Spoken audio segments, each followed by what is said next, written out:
ZNS Network at 6 p.m. Have a great evening.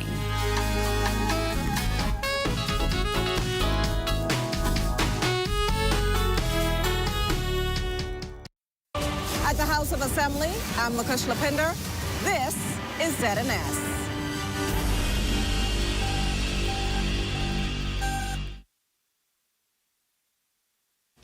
This is the Bahamas Tonight, the Northern Edition. Here's a look at tonight's top stories. Residents react to the suspension of the Grand Bahama Power Company's rate review. Also, is your child attending a school that's registered with NACOG? If a school is not registered, parents should not send their children to that school. And to hear how local fishermen are describing this lobster season. The Bahamas Tonight Northern Edition starts now.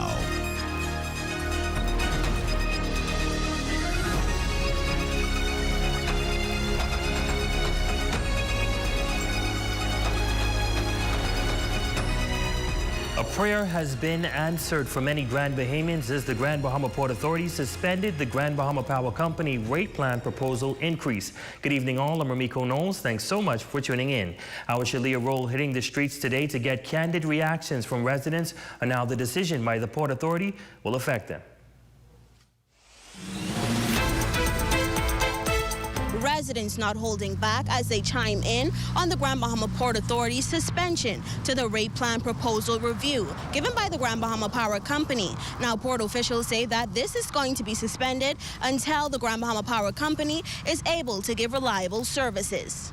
I think it's a good thing for Grand Bahama solely because a lot of Grand Bahamians are struggling. We can't afford nothing right now.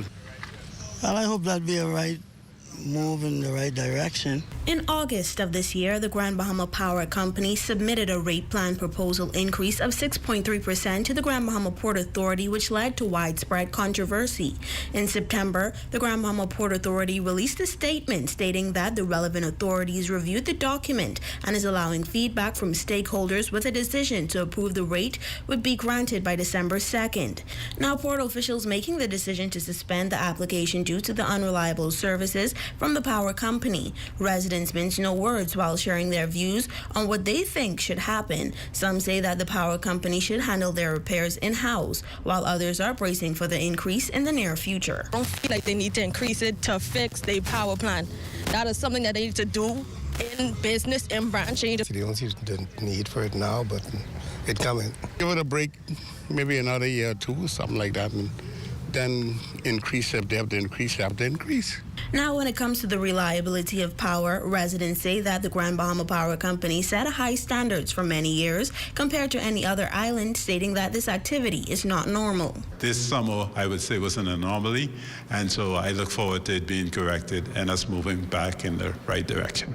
This past summer was a dark one for the residents of Grand Bahama. According to a press release by the Grand Bahama Power Company, the second largest unit in their company's fleet is in a state of unexpected disrepair. Officials contend that they are working diligently to rectify this problem in the coming months. Meantime, the company releasing the latest load shedding schedule for today.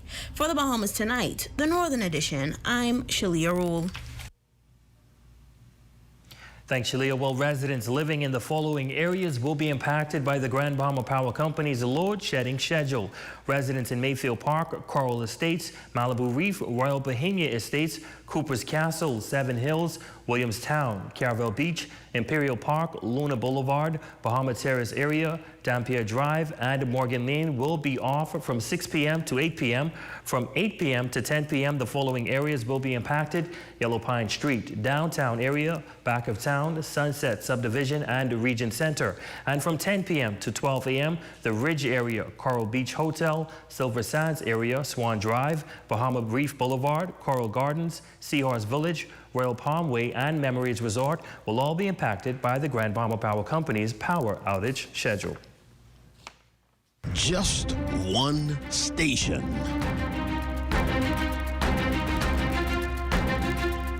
Well, on Tuesday, ZNS News broke the story about Belmont Oak Christian Academy, a private school operating without approval from the necessary authorities. Tonight, we hear from the Director of Education, who warns that any school operating without registration from the National Accreditation and Equivalency Council of the Bahamas, NACOB, is breaking the law.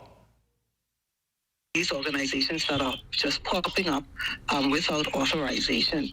If a school is not registered, parents should not send their children to that school.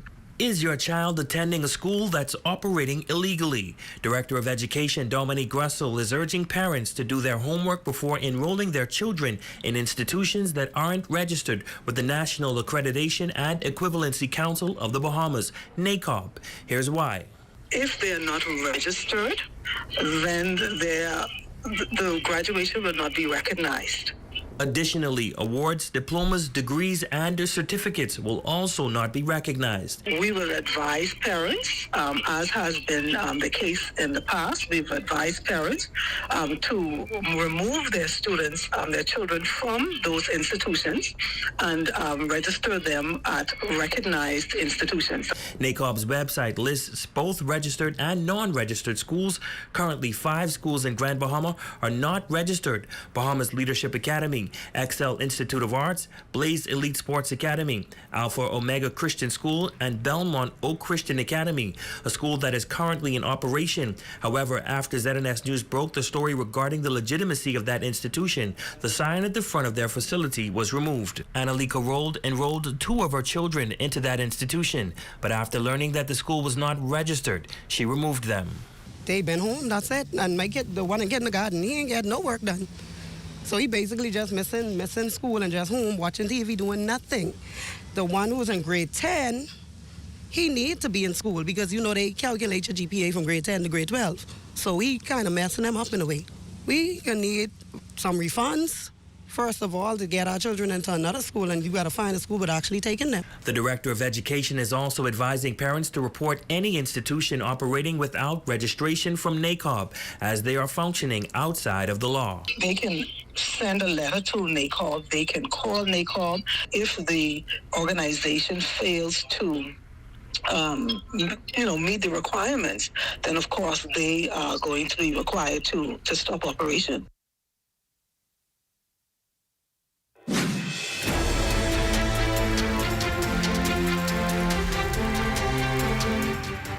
Well, in news from Abaco, as Hurricane Helene recently swept through parts of Florida with its outer bands impacting some areas of the Bahamas, serving as a stark reminder of the devastation brought by Hurricane Dorian. Central and South Abaco MP John Pender acknowledging the ongoing challenges posed by the season, or the storm season rather, despite the collapse of some trusses at Abaco's hurricane shelter on the anniversary of Dorian. Pender says efforts to improve the shelter continue. This is summertime. There's storms that pop in on a regular basis. Some we can see coming and some that just develop over us. And some trusses did fall down. Those trusses have been replaced. They're in Abaco. Work had never stopped. The crew was out there the very next morning continuing the work. We're still looking at the same timeline of completion. In response to criticism regarding the shelter's capacity, Pender clarifies that Abaco is not a single large island. The shelter was never intended to accommodate the entire population. It would be a building that would be way too costly, way too big to manage on a regular basis. It was designed for that community. And from that design, they're going to further polish that design and make sure that it is a pilot for other hurricane shelters throughout Abaco and throughout the Bahamas. But really, we need to not think about one shelter for all of Abaco, but a shelter in each of the communities that can also be multi-use. Well, the lobster season in the Bahamas kicked off in August with remarkable optimism. The National Fisheries Association interim president hailed it as one of the best starts in fishing history. However, the season has not been without its challenges, as some fishermen expressed concerns over low lobster populations. Raymond Davis has that report. It's been a robust start to the lobster season, with reports indicating one of the best seasons in the history of fishing. That according to interim president of the National Fisheries Association, Keith Carroll, who's sharing these encouraging insights from various fishermen. Poaching is about down at least between 90 and 95%. So crawfish now have a chance to reproduce in the off season. So there's a result now that we are getting. Lobster season officially kicked off on August 1st, and Carroll noted that while poaching has historically been a challenge for Bahamian fishermen, improvements are being seen thanks to increased efforts from local authorities. The fishermen are doing good, and you know, once the defense force continue doing what they're doing, and fisheries department, you know, keep on monitoring people for bringing in undersized crawfish and after that, I think we have a bright future in crawfish. However, not all fishermen share the same optimism. Hanford Carey, a fisherman from East End, is expressing disappointment, citing low lobster populations this season. But it seems like since the global warming thing was around, it's like the lobster them ain't came in the way it's supposed to be because the water is so hot. It's like the allergies and things that grow up. It stopped the lobster from, migrating the way they're supposed to, so they haven't been the way we thought they would have been. Concerns about global warming were echoed by Prime Minister Davis, who recently addressed the 79th session of the United Nations General Assembly. He emphasized the urgent need for climate action and criticized the disparities in funding for climate-related initiatives. Meantime, bone fisherman Ted Cooper says many are now pivoting to catching conch and fish as an alternative. It was a much better season last year than it is right now. It's more slower right now. Not as many lobsters. Now fishermen are hopeful for improved conditions this October, anticipating better catches as water temperatures begin to drop. For the Bahamas Tonight, the Northern Edition, I'm Raven Davis. And still to come. When we come back, Junkanoo leaders embracing the new parade route, that story, sports, and more in the Bahamas Tonight. The Northern Edition continues.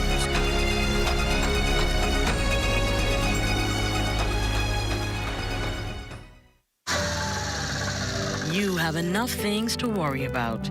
Living in a world that can seem opposite of the things you are trying to accomplish. I can need a little help with this month's business. We're here to let you know that you don't have to go at it alone. Choose peace of mind. Choose comfort. Choose CB. Commonwealth Bank, leader in personal banking services. Come on down and see what Dolly Madison has in store for you. Renovate and rejuvenate at Dolly Madison. Calling all vendors. The 2025 Grand Bahama Junkanoo Parade vendor applications are now available. Collect your application from the Ministry of Youth, Sports and Culture on Regent Center East, West Explorers Way. The deadline is October 18th. For more information, call 351-6667. The Paint Fair family is excited to announce that they are now in their new location on Bellevue Lane off of Queens Highway. Visit the store to see new inventory and additional products. Follow Paint Fair on Facebook and Instagram to learn more about exciting promotions and giveaways. Ever heard of Variety? At Hair Depot Plus, we have hair, skin, home appliances, body care, garden tools, and cleaning supplies. We are located in the LMR Mall. WhatsApp us at 808-5316. Now, that is what I call variety. It's KB and Friends live in concert at the Grand Lakayan Ballroom Sunday, October 13th. Gates open at 6 p.m. and the show starts at 8 p.m. Tickets are $60 in advance, $80 at the door. Served by the Ministry of Tourism, the Ministry for Grand Bahama, and Extreme Auto. Here at Freeport Decorators, we have hundreds of products for you to choose from. Whether you're in the market for trophies, plaques, rubber stamps, corporate signs, any kind of interior signage, stamps, or seals, we're your one-stop shop. We feature glass, acrylic, crystal awards for every occasion. We build all the trophies here on site. Looking for a gift item? We feature pens, key rings, mugs, tumblers, barbecue tools, even bamboo cutting boards. Have something already? Bring it on down. Let us see if we can print that special something on it for you. Need a headstone? Memorialize the memory of your loved one with a beautifully lasered granite marker. Our store hours are Monday to Friday, 9 to 5. We focus on customization, so if you have an idea or a new concept, bring it on down or call us at 352-5557 or even WhatsApp your idea to us at 646-0777 and we will do our best to make your awards and recognition ideas a reality.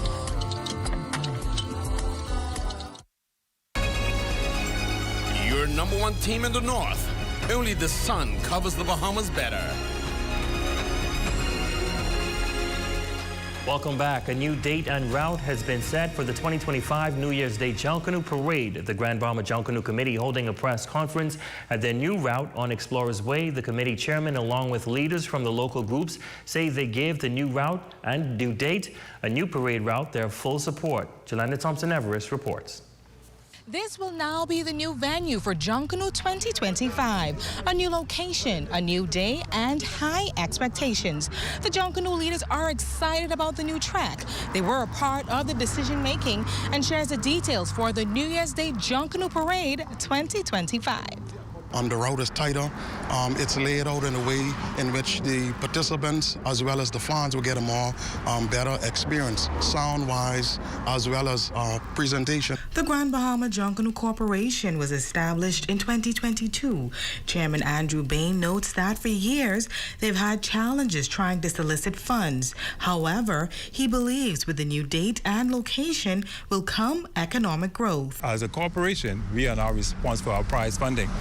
And so, as a avenue or opportunity, we felt that this would generate a greater impact on Grand Bahama. It would build the economy of Grand Bahama. The chairman continues that the best part of the new change is that there will be no other Junkanoo taking place within the entire Bahamas. All eyes will be on Junkanoo for Grand Bahama, and this is why we actually named this parade Junkanoo in the Pine Yard. Public Relations Officer for the corporation, David Storr, along with the New Generation Director, are both satisfied with the new change, as Explorers Way is a familiar home to many. For years, we have known our rushing, the traditions, and the customs to be on the post office. Grand Bahama, Freeport, Bahamas, we are back. Good opportunity for people around the whole Bahamas to see that they could experience Junkanoo Grand Bahama in order to share the day with Providence. It's a very good and new opportunity. As you can see, new generation, new day, new parade. Currently, there are 9 Junkanoo groups in Grand Bahama, 5 in the A category, 2 in the B, and 2 in the fun category. These leaders are all optimistic about the New Year's Day parade and is looking forward to the trickle-down effect it will certainly have on Grand Bahama. For the Bahamas Tonight, the Northern Edition, I'm Jolanda Thompson-Everest. Certainly looking forward to Junkanoo this year. Well, in commemoration of the Pilot International Annual Awards ceremony in July, the Anchor Club of Mary Star of the Sea Catholic Academy and the Pilots Club of Lucaya are in unity, celebrating one of their very own. This year's Advisor of the Year award winner, Mistress Anathera Saunders Welchcombe. The Anchor Club of Mary Star of the Sea Catholic Academy has been empowering young ladies since 2017, with Mistress Saunders Welchcombe joining the fray near the end of 2022. She says the feeling washing over her after answering the honorary call is one that will linger in her heart for quite some time. When I received the news that I won the Anchor Advisor of the Year, I was ecstatic. It was over the summer break when I got a call from Pilot Joy, who let me know that out of so many clubs all over the world, that I was chosen and I was recognized for working with these young ladies. Principal of Mary Star of the Sea Catholic Academy, Shanos Johnson, and President of Pilots Club of Lucaya, Shauna Taylor, are nothing short of appreciative of the work Mistress Saunders Welchcombe has and continue to contribute towards those under her wing, noting the award is worthy of someone of her stature. I extend my sincere congratulations to Mrs. Welchcombe for a job well done and an award well deserved. We are grateful today to sit here with the person who is in charge of these beautiful young ladies, making them to who they want to be tomorrow. And that's a look at stories making news. Shane, I hear things are kicking up in sports. Yeah, girls soccer has started. You know anybody who needs to get out there? My daughter. If she can master TikTok, she can master soccer. I definitely agree. But that's coming your way next. But first, a check on the local weather forecast.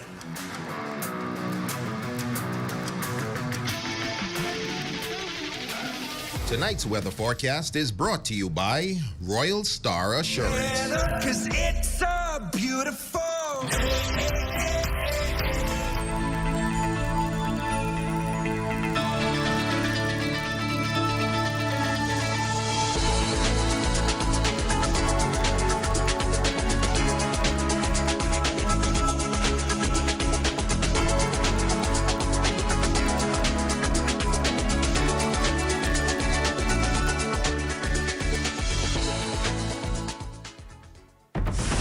See news in the making? Call us at 352-9713 or 359-5167, or you can email us at zns3news@gmail.com.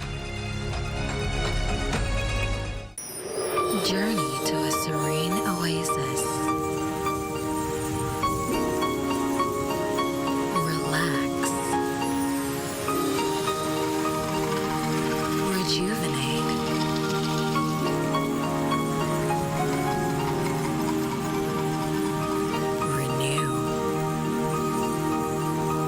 Welcome to Renew Day Spa.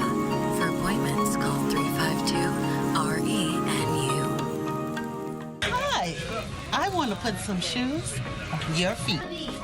Hi, I want to put some shoes on your feet. I still want to put shoes on your feet. I want to put some shoes on your feet. And I still want to put shoes on your feet. We still want to put shoes on your feet. 2 locations to put shoes on your feet. Downtown Freeport, and now our newest location in the Carmichael City Shopping Plaza, right behind the Walk Up Wendy's, Carmichael Road West. The most important thing in life is family. And whenever you need reliable advice, you look to the people you know you can trust. At J.S. Johnson Insurance Agents and Brokers, we earn our clients' trust every day. Whether it's home, motor, travel, or commercial insurance, we've got you covered. Call 397-2100 or visit jsjohnson.com. J.S. Johnson Insurance, peace of mind. Have you been waiting for windows? Then wait no more. Cornet Bahamas have in stock now PVC sliding windows, casement windows, and impact sliding windows with mirror tinted glass, all in different sizes and styles. Call us at 352-1301 or visit any of our 4 locations in Freeport, Nassau, Abaco, and Eleuthera for the great products and great prices. Open 8 a.m. to 6 p.m. Monday to Friday, 8 a.m. to 5 p.m. on Saturdays. Cornet Bahamas, dream, design, deliver. Calling all judges, the Ministry of Youth, Sports and Culture, in conjunction with the Grand Bahama Junkanoo Corporation, invites you to judge the 2025 Grand Bahama Junkanoo Parade Pine Yard Rush. Are you a judge? We're calling you. Are you interested in being a judge? We are calling you. Applications are now available at the Ministry of Youth, Sports and Culture, Region Center East, West Explorers Way. Or you can just sign up online via our QR code provided. But the deadline is October 7, 2024 for all applications to be submitted via in-office or online. The parade is speedily approaching, so let's get there and let's get it done. Sign up today and become a judge. It's a Pine Yard Rush. Oh, yeah. Get ready to rumble. It's a Pine Yard Rush. Oh, yeah.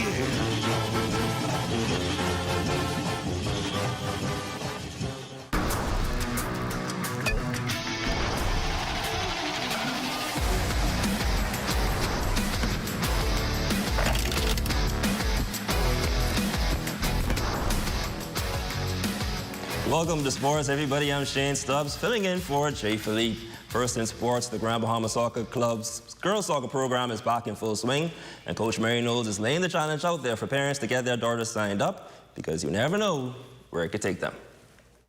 We have 2 that just started this week, like we're on starting lineups. Adisa was, and so was Giselle. They started. So, you know, we got to push the girls like we push the boys. What we really want is we want to have games. So we want 4 teams, and each 6 to 7, 8 to 10, 11 and 12, and 13 and up. So we need to say Pelican Bay is playing Wall Construction, so you could get excited. Now, for those interested, you can get your daughter signed up through Town and Country or on site at the YMCA at 2:30 on Saturdays. Next in sports, scores from day one of regular season action in high school volleyball. In junior girls play, the BMES Warriors defeated the Mary Star Crusaders 2-1. The Warriors dropped the first set 19-14 before winning the final 2 sets 17-9 and 15-5. The Sunland Stingers easily took care of the Grand Bahama Academy Flames in 2 sets 17-7 and 17-10. The LAS Buccaneers then dominated the Sister Mary Patricia Russell Panthers in 2 sets, 17-2 and 17-10. And in senior girls play, the Buccaneers outlasted the St. George's Jaguars 2 sets to 1. And lastly in sports, Jonquil Jones and the New York Liberty are just 1 game away from returning to the WNBA Finals. They defeated the Las Vegas Aces last night, 88-84, taking a commanding 2-0 lead. They'll be in Vegas this coming Friday, aiming to close out the series. Jones finished with 14 points and 8 rebounds on the night. And that's a quick check on sports. Your Facebook friend of the day is next.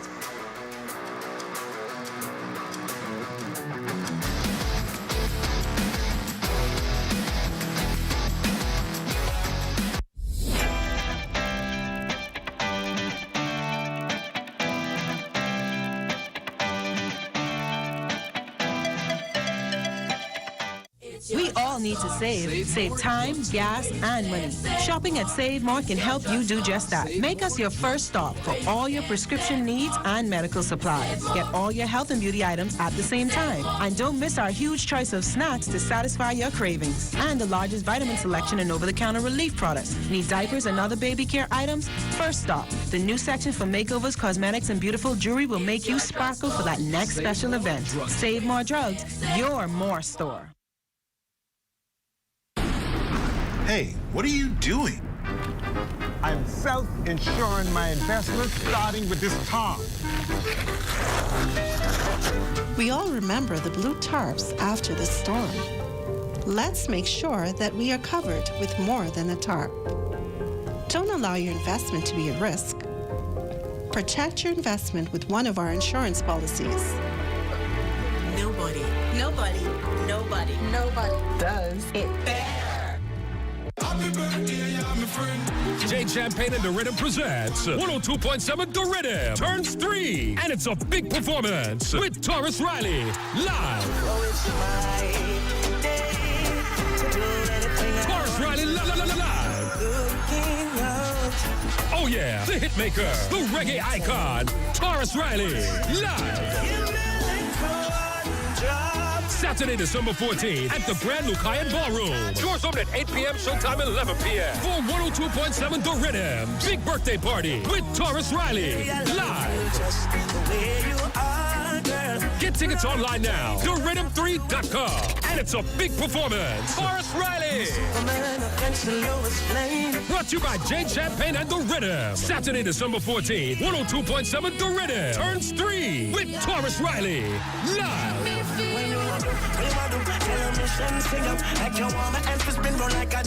Grand Bahama, Sunday, October 13th. Due to the logistics and unstable weather pattern, we had to take it inside the Grand Lucayan Ballroom. I'm a boatman. Featuring KB, Gino D, Nishi LS, T-Mac, Sweet Emily, Elon Moxie, Funky T, Lil Joe Cartwright, Sherrod Taylor, Wilfred Solomon, Veronica Bishop, Stevie S, Mama D, Colin McDonald, Papa Smurf, Shine 242, Recon Bahamas, Chad Gully and the VIP. Special guest from Turks and Caicos, the Provision Band, and host Super P. Sunday, October 13th at the Grand Lucayan Ballroom. Doors open at 6 p.m., showtime at 8 p.m. Admission $60. Tickets are available now at Pennyworth, Brenda's Booth, Coffees on the Bay, Gizmos and Gadgets, and Signature Choices. For more info, phone 819-2233 Bahamas and 649-231-0018. TCI. I'm a boatman. Sunday, October 13th at the Grand Lucayan Ballroom. Katie and Fred. Sponsored by the Ministry of Tourism, Ministry for Grand Bahama, and Extreme Auto. Your number 1 team in the North. Only the sun covers the Bahamas better. And that's going to do it for us here in the North on I'm Ramiko Knowles. Thanks so much for tuning in on behalf of the entire ZNS News team. Here's a live look at the Bahamas tonight, which is coming your way next.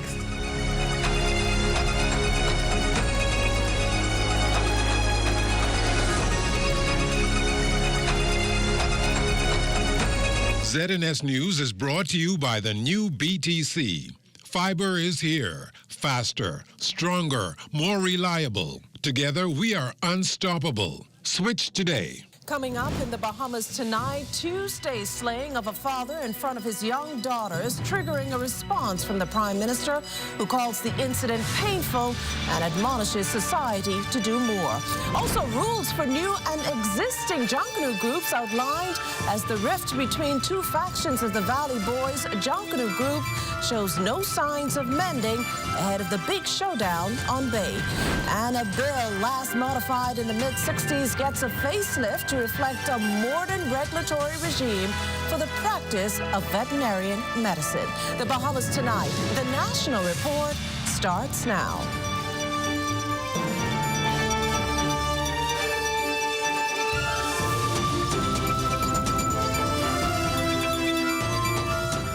Good evening, everyone, and welcome to the broadcast. The lull ends. A quick turnaround for homicide detectives who, in the thick of piecing together the clues of Tuesday's fatal shooting of a New Providence father, were late this afternoon alerted to another such incident that has only heightened the fear of crime, but by the same token, police presence ahead of the holidays. Our Devontae Hanna comes to us live from the scene. Devontae? Makusha, just over 24 hours later, police are investigating yet another shooting death of a man, this time on Piper Lane, which is just off of Palm Beach Street in the Anderson community. All of this happening just moments ago. In fact, if my cameraman can just move over to the side, you can see where morticians have freshly laid sand there on the ground to cover the blood stains of that victim. Now, police say that this victim here today could be in about his 30s, and he was sitting here on this pink, in this area of this yard, in this pink structure. And of course, here's exactly what police have to say after their investigations. Initial reports suggest this male was sitting in this open yard. Two males approached him, one armed with a firearm, and shot him about the body. EMS was called to the scene. They examined the victim and find no signs of life. Now, this now bringing the country's murder count to 91, according to ZNS News records. Police have said that this victim could be under the age of 30, and of course they said that they know this victim, but he has only been known to police because of non-violent criminal activities. Now, of course, this is a developing story that we will continue to follow. You can get more on this at 11. Makushla? Well, thanks, Devontae. Meantime, the shock of Tuesday's fatal shooting of a man in broad daylight in front of his two young daughters still being felt tonight. 27-year-old Carlos Joseph, the victim in that incident, his assailant still at large. And tonight, Corval Pyfrom reports loved ones are still struggling to make sense of it all. A day later, this woman is recounting the horror that occurred outside her Flamingo Gardens residence Tuesday afternoon when a gunman unleashed a barrage of bullets that killed 27-year-old Carlos Joseph. This was like 3 o'clock, and he get up, and he went to go in his car and took the baby on the Gerald Cash and pick up the little girl. And I was sitting there, or when he come, I just live about 2 minutes away from school. And when he pulled in the driveway, all I hear, pop, pop, pop, pop, pop. She says Joseph was shot dead right in front of his two daughters, one a 5-year-old, the other just 8 months. Well, for the past year and a half, I known him. He was lovable. He was a father figure. He look out of his children, take his children to the doctor. He don't keep company, no friends, never come and visit him here. Long as a year and a half, nobody never come and visit him. The incident gripping headlines and becoming the topic of discussion in a lot of corners. Prime Minister Philip Davis calling it painful, adding that as a society, we must do more. The senselessness of these killings, we just need to have a complete reset of the mind of our young people. We have to invest in our young people continually as we are doing, and just to let them know that there's a better way. And from this woman who knew the victim of yesterday's deadly shooting, she has this message for his assailant. I would say y'all took a good man down, leave it with 2 children, whatever is going on or whatever y'all had, and y'all should not have done that. For the Bahamas Tonight, I'm Corvell Pyfrom. Meantime, a troubling and bold claim from the leader of the opposition this morning, Michael Pintard, asserting in Parliament that there are influential individuals who, in many instances, are operating outside the law. This as he called on the government to design specific programs targeting specific areas and those wreaking havoc. We are busy picking up the fellas with the half a bag or quarter a pound or the rocks in the foil. We are more concerned about the fellas who have the bills and the keys. Those are the ones that will impress us when you're collecting them. But we are concerned if we ever see them showing up in photographs, signing contracts with government officials. There's more we can do. Let's pull these fellas in, have a conversation with them. If they are not willing to respond positively to an attempt for reformation, then we should take the kinds of actions we need to take. We know. Now, some months back, the Prime Minister appointed a committee headed by Social Services Minister, the Honourable Myles Laroda. Laroda disclosing in the House of Assembly this morning that they've since met with the police. The leadership of Program SURE have hired 2 Bahamian consultants and have attended 8 therapeutic schools in Utah with a view of developing a program for at-risk youth. We have reports that have been given to us for cabinet consideration. We are as far along as the Ministry of Works rendering drawings for this therapeutic school, which is a Well, just as the Tribune's headline reads this morning, Dad shot dead with baby in his arms. Just underneath that very article, a story entitled Fear of Animal Torture as Dog is Rescued. Many may question the correlation, but Agriculture and Marine Resources Minister, the Honourable Jomo Campbell, cited studies that have shown that young people who habitually torture animals grow up to commit deadly offences. I am now proud to announce that after speaking with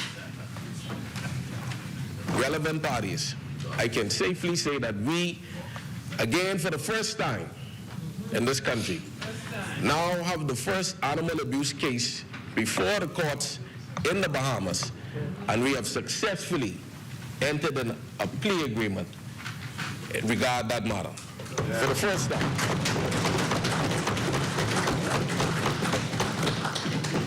Additionally, Madam Speaker, citations have been gazetted on the 23rd of December 2023 and are now on the desk of the Commissioner for his signature, the Commissioner of Police, who has assured us that that will be forthcoming.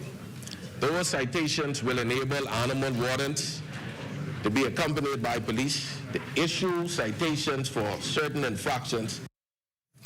The minister revealing as much as he opened a debate this morning on the veterinarian bill, proposed legislation that ensures best practices in that particular industry. If passed, it sees to a 9-member veterinarian council that will have the power to appoint inspectors who will ensure persons practicing veterinary medicine are doing so in accordance with the law. Now, those inspectors can also enter veterinarian practices accompanied by the police. This piece of legislation imposes fines and prison terms for various infractions of this legislation to ensure that citizens understand the serious nature of this legislation and the industry which governs it. Not only are animals part of families as beloved pets, but humans consume animals as food, and it must be ensured that animals fall in these and other categories are healthy and are being tended to by qualified professions. Well, not much pushback from the leader of the opposition, who's calling the vet bill an important step forward, as in a number of ways it addresses a myriad of challenges. However, while Michael Pintard, who up to the 2021 general election served as Minister of Agriculture and Marine Resources, acknowledged the bill is necessary, he still deemed it insufficient, calling for more to be done to boost the country's food security. So it would be good if the government, in its next round of discussions with the Veterinarian Association, with the council that will now provide the kind of oversight and guidance for this sector, if the government would have meaningful discussions with them and with farmers in general, and come up with a strategic plan for how we can truly, grow the industry as it relates to goats and sheep, small ruminants, and of course poultry, and of course larger animals that we consume. So, Madam Speaker, we have a lot of work to do if we are serious about reducing the $1 billion that we presently spend in importing produce, protein, and processed foods. We are not there yet. Meantime, the government said to be getting closer to meeting its pledge of providing a haven for victims of domestic abuse and their children. Social Services Minister, the Honourable Myles Laroda, announcing Tuesday that a shelter has been acquired and will be ready to house its first residents in short order. Next phase will be for us to outfit and put in do the various renovations and put in the security features. For obvious reasons, we'll not tell the press where the building is located, but that is one of the boxes that we could tick. It could accommodate women who suffer, but also their children. So we want to keep those abused women in particular and their children in a safe environment. So it's not just a home. We're talking about being secure with fencing. We're talking about security cameras and all the like to provide a safe environment for those mothers and children. You're watching the Bahamas Tonight, the National Report. There's more news in a moment. At Commonwealth Bank, we offer affordable and flexible choices to get you back to financial fitness. Our personalized debt consolidation solution is built to fit any financial situation. One easy-to-handle monthly payment reduces your monthly expenses and gets you back on track to savings. Life is great when you're not weighed down by debt. Consolidate and live your best life with Commonwealth Bank, your leader in personal banking services. Whether you're crossing borders or navigating busy airports, with BTC's reliable data roaming, you're always in touch.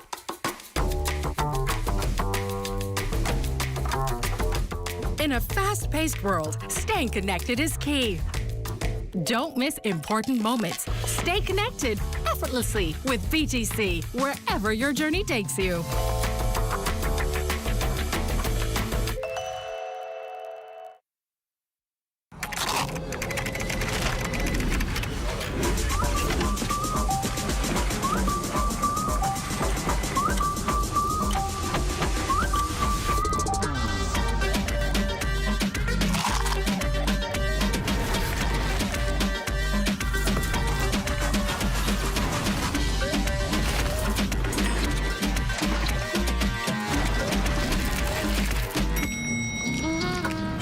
Finger-licking good.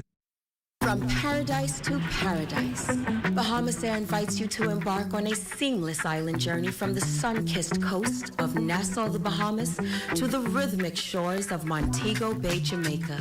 Soar high above a turquoise tapestry on the most trusted airline in the Caribbean. Our inaugural flight takes wing on November 17th, 2024. Don't delay. Book your idyllic escape today. This portion of the news is brought to you by Bahamas Striping Group of Companies. Well, We are looking at a shot of the Nassau cruise port. 4 ships already docked, with another making its way in. Welcome back. The Junkanoo Corporation of New Providence ensuring all rules and policies are adhered to when it comes to allowing the Valley Boys Junkanoo Group to rush on bay come the holidays. As it stands, JCMP officials say they've accepted the official registration submitted by group leader Brian Adderley, but they maintain the other group, led by Trevor Davis, is not registered with the organization. Therefore, they will only be permitted to parade as a fun category group. Now, Rules Committee Chairman Rory Saunders, though, detailing on the rundown with Clint Watson last night the official rules for new and existing groups.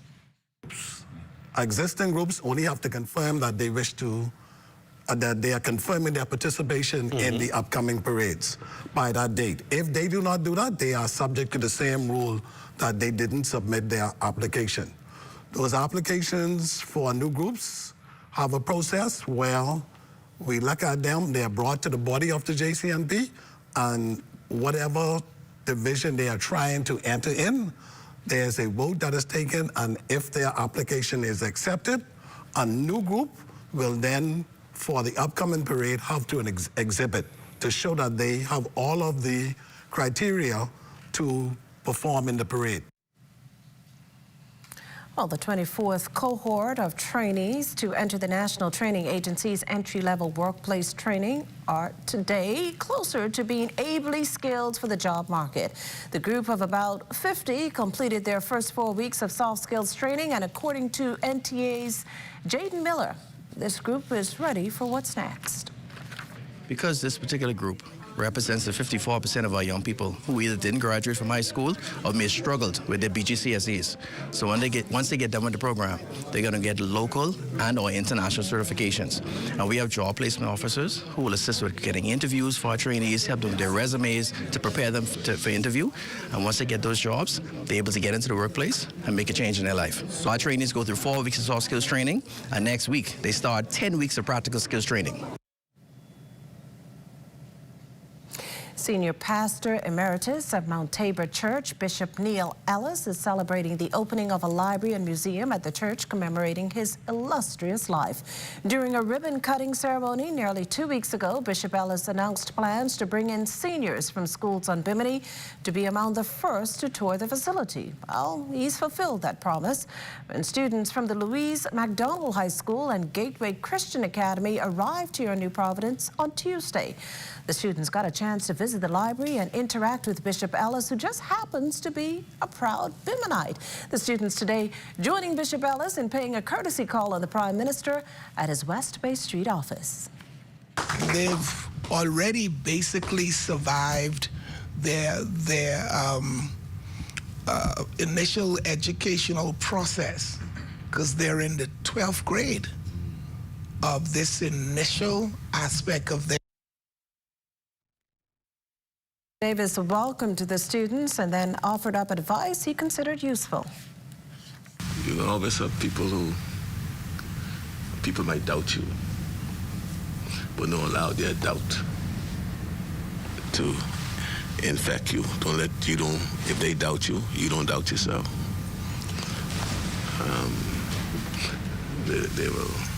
They'll say things about you. Don't let those things say. When we were growing up, Bishop, I never listened to what they say, sticks and stones could break my bones, but words will harm me. Well, stay with us. On the Beat is after the break. This portion of the news is brought to you by Focall Smart Pass, the smart way to pay at the pump.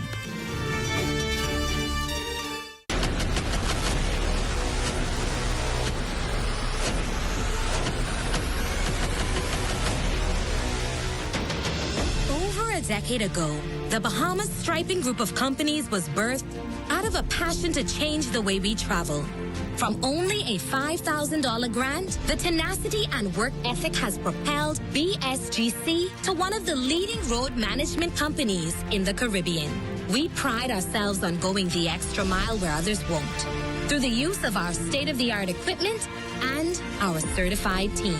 Although the success is commendable, the road has been long, Yet, the mission continues in striving to be a world-class organization ran by Bahamians for Bahamians. With the help of our experienced and hardworking team, we at the Bahamas Striping Group of Companies are committed to making a difference, one road at a time. One of the biggest decisions you will make when remodeling a kitchen is the design choice for your kitchen cabinets. Whether you want your kitchen to look modern or traditional, the Casablanca White Shaker cabinets will make a sound choice. Stop into Conard Bahamas today and let them enhance your kitchen with the Casablanca White Shaker cabinets. At Conard Bahamas, they also carry an array of Calacatta quartz countertops. Conard Bahamas, Sandy Port Nassau, Freeport Grand Bahama, Abaco, and Eleuthera.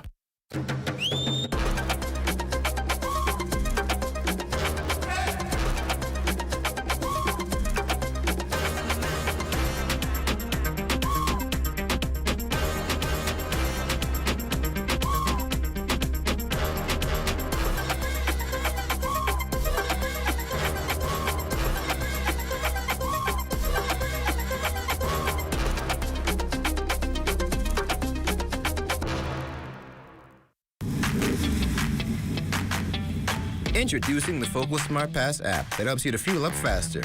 Here's how it works. Download the app on the App Store or get it on Google Play and create your profile with payment details. Visit your nearest Shell station, open the app, scan the pump's QR code, select your payment amount, and begin fueling. Say goodbye to cash and cards because the Focal Smart Pass offers secure and convenient payment options right at your fingertips. Download Focal Smart Pass now and fuel up faster today. Well, it may only be the second month of a new school year, but high school seniors are already finalizing their grades to hopefully secure entry next year into a tertiary institution.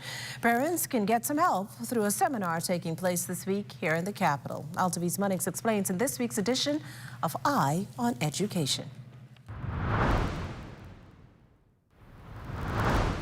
Bridget is the reason my son went to college. The late Bridget Francis Ingram was a pioneer in education. Her international consulting firm, launched in 2011, has advised and assisted over 1,000 students with college planning and scholarship matching services. To keep her memory alive, the Bridget Arlene Francis Ingram Institute is holding a 2-day seminar at the New Providence Community Center this week to entice even more students to venture into higher learning.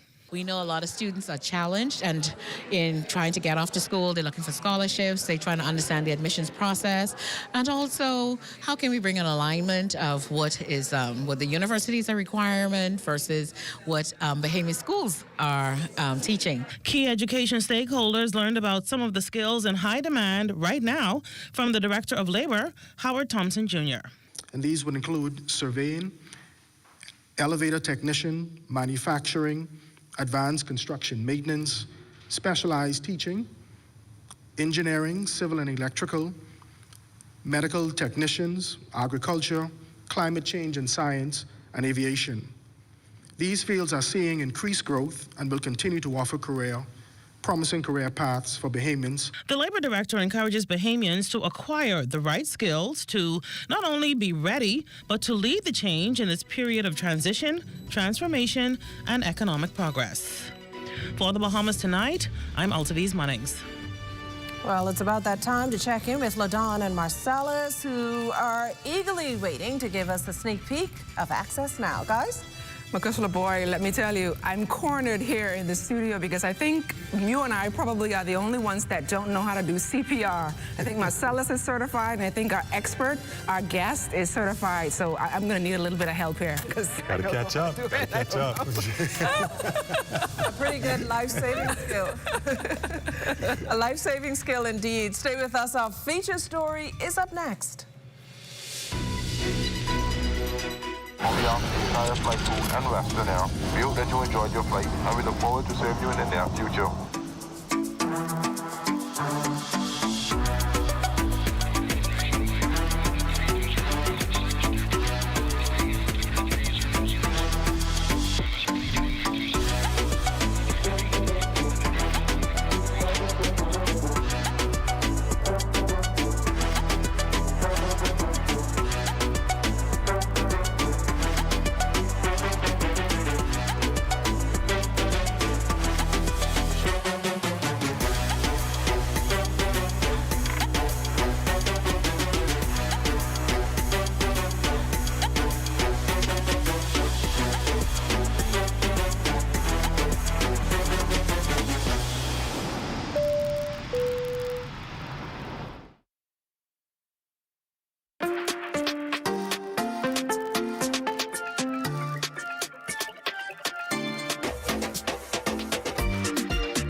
all of life's twists, turns, and defining moments. RBC is available for all of you.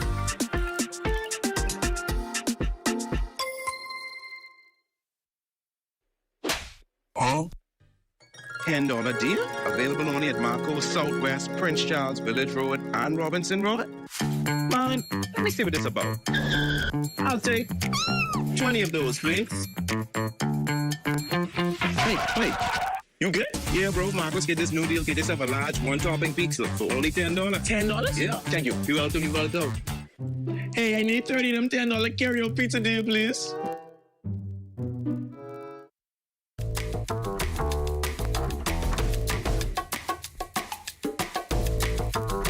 Experience the difference with BTC's fixed services.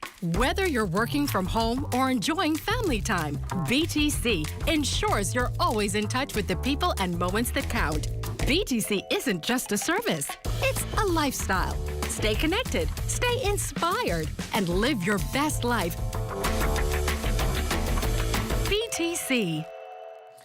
Well, some may see cars, hotel stays, plane tickets, and even money as sought-after prizes at the end of a competition. But the winner of this particular grand prize is elated to get the fun going with this new $20,000 toy.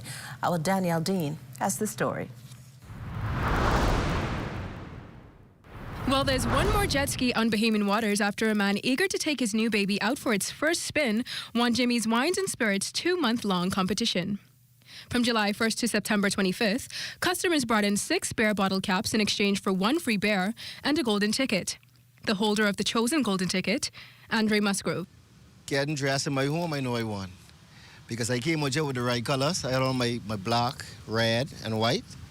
And for my walk out the door, I know the jet ski was mine. But it became official at the event on the 28th, right over here on our walkie. When I heard my name called, I just strutted the stairs like a peacock because the jet ski was mine. The competition, which began last year, did not initially have a prize this grand, but Musgrove says this is no stroke of luck as he spoke this moment into existence. Orny Hamilton, marketing manager for Sands, says she's happy to see Musgrove, a fixture in the Carmichael Road store, walk away with the win. But why a jet ski? It was summer, it was coming up, and nobody's ever given away a jet ski. The second grand prize was $4,000 cash. We're doing that today as well. And the third prize was $1,000 in cash. Senior brand manager Joel Smith says a similar fate could await anyone who follows the same steps Musgrove did. It wasn't even tied to a purchase. Like, you find the caps on the ground, you just bring them in. So the promotion was a success, and I'm happy for Andre, and the sky's the limit from here. For the Bahamas Tonight, I'm Danielle Dean. And that does it for the National Report, but stay close. The Bahamas Tonight continues with Access Now. Welcome to our SBDC Business Tips, where we share valuable insights with small business owners. From practical advice to actionable tips, we're here to support you on your journey to success. Learn from failure. Failure is not the end.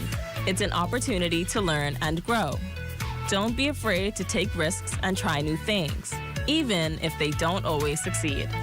Use failure as a stepping stone to success by analyzing what went wrong, adjusting your approach, and trying again. Learn from your mistakes, adapt, and keep moving forward. Each setback presents an opportunity for growth and improvement. Remember, you've only failed when you've stopped trying. We hope you find these business tips helpful. To help your business reach its full potential, visit sbdcbahamas.com or give us a call at 242-461-SBDC. Tourism today. President of Ocean Aid 360, Captain Neil Holland, explained what his organization aimed to achieve during the Bimini Coastal Cleanup. OceanAid 360 is a nonprofit founded in Tampa Bay, Florida, and we're laser focused on marine debris and derelict fishing gear. We organize groups of community volunteers in coastal communities to come out and volunteer some of their time to collect these items from coastlines and natural areas to ensure that they're not impacting natural vegetation or causing harmful effects to marine wildlife or breaking down into microplastics and entering our food systems. So today, what we're hoping to do is to get early adopters, folks who care about the marine environment. A lot of them are already cleaning up marine debris and ocean plastics in their daily lives, and this opportunity, this event, is a chance for them to come together and work together and to make a really strong impact in a single day. What we're also working on is kind of building that stewardship ethic with the community and letting folks know that this is not the end of our event series here, but merely the beginning. President of the Bimini for Sustainable Tourism Council, Antonio Saunders, shared the inspiration behind this latest community initiative. The inspiration was basically citizens and stakeholders wanting to do something more for Bimini, not just capitalize on the tourism product and make a lot of money. We wanted to, as our title says, sustain Bimini. We want tourism that's sustainable. We hope to achieve a better product for Bimini, a better environment for our citizens, our stakeholders, because as you know, the environment is key to having a peaceful life, a sustainable life. So we're going to focus on that. For more tourism updates, visit Tourism Today or Bahamas.com. I'm Michael Miller, and this is Tourism Today.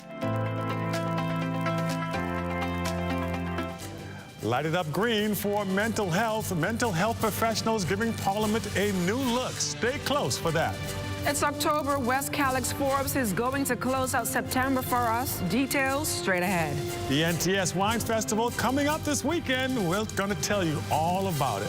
And coming up in sports, it's NBA time. Training is taking place right here in the sunny Bahamas.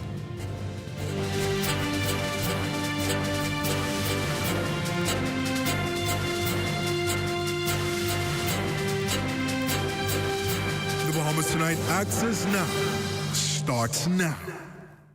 And good evening, everybody. I'm Marcellus Hall. And I'm LaDawn Davis. Welcome to the Bahamas Tonight Access Now. Well, LaDawn, looking forward to a fantastic newscast. Yes, indeed. Let's swing right into everything. All right, so let's get right on into it. Health Day set for October 10th. The Ministry of Health and Wellness Mental Health Programming Unit encouraging Bahamians to learn more about mental health and its impact on society. Mental Health Representative Christina Johnson boasting on the color green, which signifies mental health awareness. With these green lights, that they will serve as a reminder that mental health is health too. It's something that all of us need to be prioritizing in our striving for positive well-being and positive health overall. And also we hope that these lights will show solidarity to the individuals who are living with mental illness and who are struggling with mental health challenges, and to raise awareness and reduce stigma around mental health. September was quite an active month, overflowing with awareness days that shed light on critical issues while promoting positivity and change. Here's West Calix Forbes with a recap. International Literacy Day, September 8th, kicked off the month, emphasizing the importance of educational access, showcasing innovative programs that make reading and writing fun and engaging. Prostate Cancer Awareness reminds everyone that it's okay to talk about health issues in a lighthearted manner and encourage men to get screened. World Tourism Day, September 27th, and World Maritime Day, September 28th, was a nod to the unseen heroes with the theme, Navigating the Future, Safety First. Finally, Alzheimer's Month brought together families, caregivers, advocates to share stories emphasizing the importance of early detection and support. Alopecia awareness and childhood cancer awareness highlighted the challenges faced by both affected by these conditions. Social media platforms saw a surge of heartfelt stories. Suicide prevention awareness focused on mental health, featuring initiative aimed at breaking the stigma surrounding mental illness. As September wrapped up, it was a clear indication that these initiatives weren't only educational, but also brought communities together, reminding us that awareness can be both fun and impactful. For the Bahamas Tonight, I'm West Calix Forbes. All right, thanks, Wes. Well, wine tasting, some good old Bahamian food, and colorful creative art will be on full display at the Bahamas National Trust Wine and Art Festival. That's set for October 5th and 6th at the Retreats Grounds Village Road. It's the Trust's biggest fundraiser of the year and is sure to attract thousands of Bahamians over the two-day period. The popular event is just one of the BNT's avenues to raise funds to maintain and upkeep its 33 national parks scattered throughout the country. Now, BNT Senior Communications Officer Elijah Sands says the annual festival also serves as an economic boost for local Bahamian artists and vendors. We have a lot of artists who don't get a lot of opportunities to showcase their work. You know, everybody, is trying to showcase their art and promote their art and sell their art in their own ways and on their own channels. But Wine and Art is a way for vendors and artists to basically get kind of a boost to their career. So we have a lot of seasoned artists who've been coming to Wine and Art for its entirety over like 20 plus years. And we have a lot of new artists who come out. Over the years, the Trust has raised more than $100,000, and Sands hopes that with the lineup on tap for this festival, they're going to be hoping that they exceed that target. This year, our lineup is pretty exciting. We have over 40 artists and vendors who will be portraying their products and artwork and selling their artwork and products this year. Our partners at Commonwealth Brewery will have over 70 plus wines and beverages for people to try and sample throughout the event. And also we'll have about 10 plus food vendors and an amazing array of experiences that people can come out and enjoy. Well, still to come, we have a CPR expert in the house. Certainly going to be excited about that. Can't wait.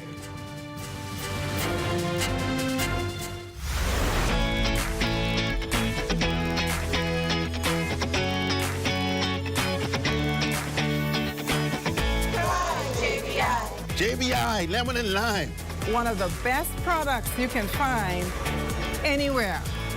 This is one of my favorites, and I have lots of favorites at JBI. This is very rich. I put this in everything, whether I'm baking, whether I'm doing peas and rice, coconut and rice, or you're doing some curry and you want your cream to be in your curry, you can do everything with that. Oh, I love this with my nice lime. It goes with my tuna salad. When I put that lime and that great food, spicy food I love. So try JBI, lemon and lime. Try JBI. Happy anniversary to JBI. JBI. To the world. Thank you, Bahamas. Hey, are you looking to save for a big purchase or occasion? Well, let me introduce myself.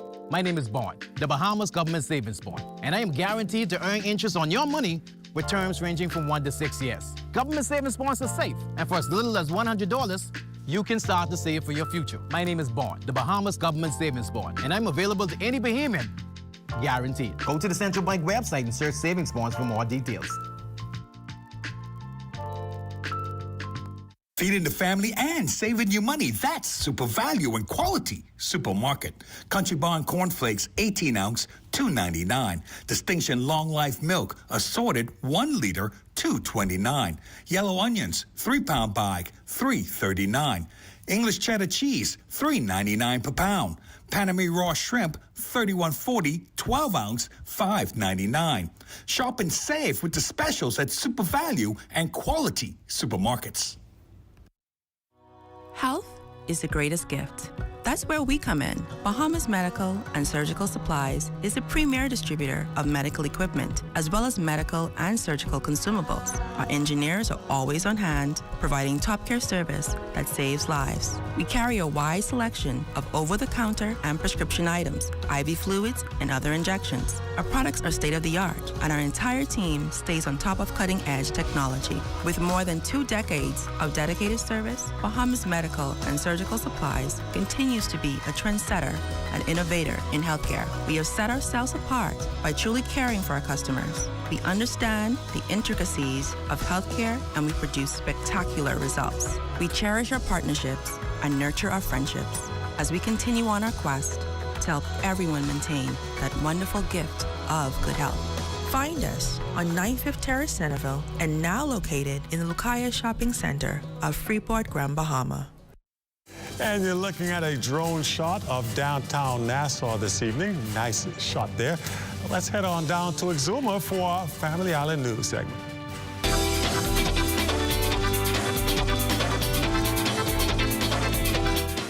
Exuma is an exciting place to be any time of the year, but lately, we now know that it's been one of the country's leading tourism hotspots. Tonight, we introduce you to the woman who is tasked with heading up Team Tourism on this Emerald Island. Corbell Pyfrom has more. It probably won't come as a surprise that Xiomara Adderley Daniel, an Exuma native, has landed her dream job as manager of the Exuma Tourism Office. It is, however, pretty impressive that she's accomplished this at barely 30 years old. Most of her professional life has been spent in the hotel industry. Hospitality industry, you deal with the hotels, but now I've transitioned into actually an industry where you deal with investments, aviation, of course, and the tourist aspect of those coming to the islands, and quite specifically here to Exuma, where I'm actually placed. And what a great time, she says, it is to be actively involved in the tourism industry on the Emerald Island. We are receiving what we are looking at is a boom for the island of Exuma. There's so much happening right now. And of course, for the tourism aspect, you know, we are responsible for making sure that our tourists come to the island and they enjoy themselves when they're here. Adderley Daniel is just a few months into her new assignment, and she says she's still getting her feet wet, so to speak. She approaches the job with a philosophy of adaptation and innovation. My role coming in is to make sure that we are maintaining and sustaining, one, our culture, two, sustaining the amount of visitors that come to the island, and of course, enhancing the different things that they will do on the island here in Exuma. It's a big role for her, but Adderley Daniel is excited for what lies ahead. For the Bahamas Tonight, I'm Corbell Pyfrom. Knowing how to perform CPR and a variety of first aid techniques could be a matter of life or death for a person, and that's why it's really crucial for every single adult to get certified in it. Joining us live in studio to give us more information on the benefits and how to get certified in CPR is trained clinical nurse Deanna Heald. Deanna, welcome to the Bahamas Tonight Access Now. Thank you, LaDawn. Happy to be here. So Deanna, talk to us a little bit about what is actually CPR training. Okay, so CPR training CPR actually stands for cardiopulmonary resuscitation, and CPR comprises of compressions and breaths. That's the method for CPR. And the big question is, what are some of the benefits of CPR? The benefits of CPR is that it helps to save a life. CPR also is very important for when you have persons that have cardiac issues or in a situation of drowning.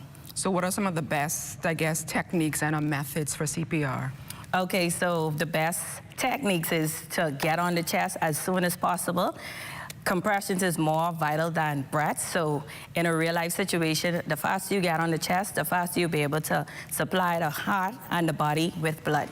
How successful can you say CPR training has been in terms of saving lives? CPR training has been very much successful, 100%. Persons that are trained in it persons come up with 100% rate once they're provided with CPR. And speaking of training, how often can you go to get certified, and how accessible is it here in the Bahamas? Okay, so CPR training is done every 2 years. It's a certification that you do every 2 years. Also, when it comes to the accessibility, we don't have much there, so it's more of you looking and trying. And then in the Bahamas, we don't have a demand for it. So when it comes to our jobs, most of our jobs don't require us to have CPR. Only if need be, you'll do the CPR. And I know everybody in the studio wants me to actually get down and dirty with you in terms of doing the demo. So I guess you could show us what we have to do in terms of CPR. Okay, so when it comes to CPR, you want to make sure that hand placement is very important. Now, when I talk about hand placement, like you can see, the mannequin has actual human chest, so it has breast, nipples. So you'd always want to make sure that you're 2 inches below the nipple, and if you're in doubt, always do a backwards J, and this is where you know your hand will actually supposed to be. So when it comes to hand placement, it's always important to use the ball of your hand, and you want to put your most dominant hand in the center of the chest, and then you'll interlock, elbows straight if you're on the ground, keeping in mind that the patient always have to be on a flat, hard surface in order to perform effective CPR. And you just push hard and fast into the chest. You're going to be doing this 30 compressions, 2 breaths. Now, when we're doing our breaths, we're going to talk about head tilt, chin lift, and giving breaths into the mouth of the person while still looking at the chest for rise and fall.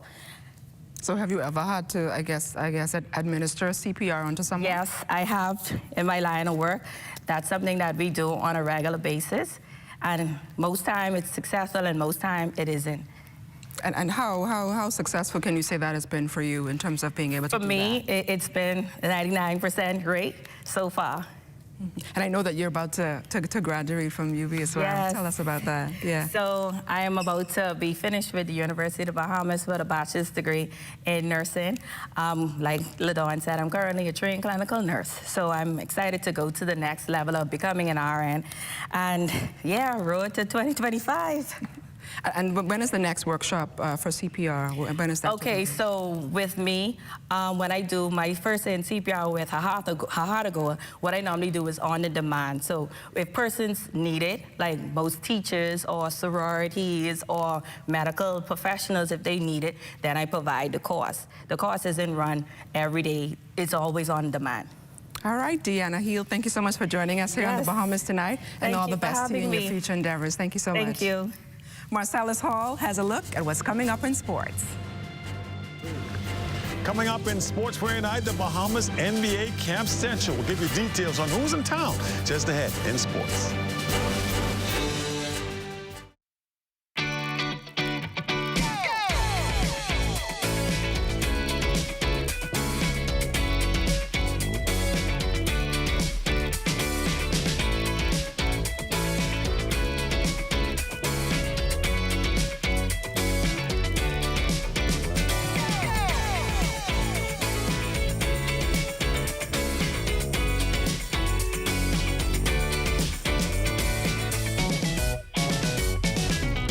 Technical and vocational training now expands to the primary schools in the public sector.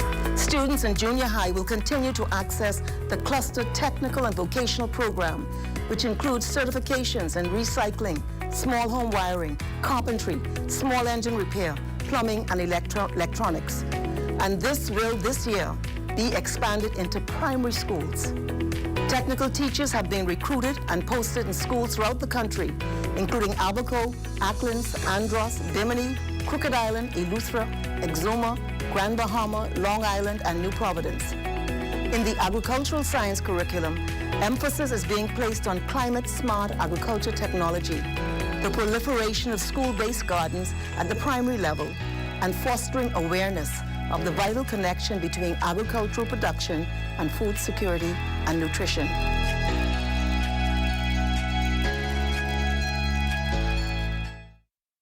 Bulk up your business and communication with parents, students, and staff in seconds with a live business bulk SMS messaging.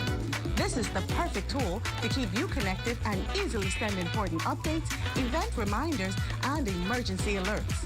Keep your campus informed and connected with bulk SMS messaging from Alive Business. The right choice for fast, reliable communication.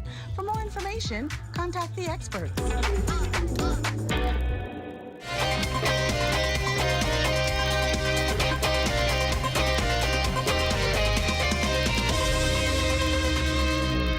Welcome to your ZNS Total Sports Check, everybody. I'm Marcellus Hall. NBA teams making the Bahamas their spot to be as they look for training camps here on our shores. Now, two teams currently in town, one of whom none other than the Philadelphia 76ers featuring national team player Eric Gordon. Now, Amajal Knowles stopping by camp today. Here's what he had to say. Good evening, Marcellus, and good evening, Bahamas. With the team, this is over. The Bahamas has turned into the NBA training camp capital in the world. This as the Miami Heat and, of course, the Philadelphia 76ers are in town holding their training camps. We are here at the Atlantis Resort where the Sixers just wrapped up their morning session in hopes of starting their path to the 2024-2025 season. Now, of course, we were able to catch up with Bahamian national team guard Eric Gordon, who spoke about being back home as well as his thoughts on the Bahamas men's national basketball team performance in Spain this past summer. With more details coming in this evening's sportscast. For ZSO Sports, I'm Amishal Notes. Jonquel Jones and the Liberty now just one win away from the WNBA Finals. New York putting the defending champions Las Vegas Aces on the brink of elimination. 88-84 win last night. Jones 14 points. She also had 8 rebounds, 4 assists. New York now up 2-0 in the best-of-5 series. And that's it. Your look at sports for you here on this Wednesday. We do have our Wednesday weather just ahead. Stay with us.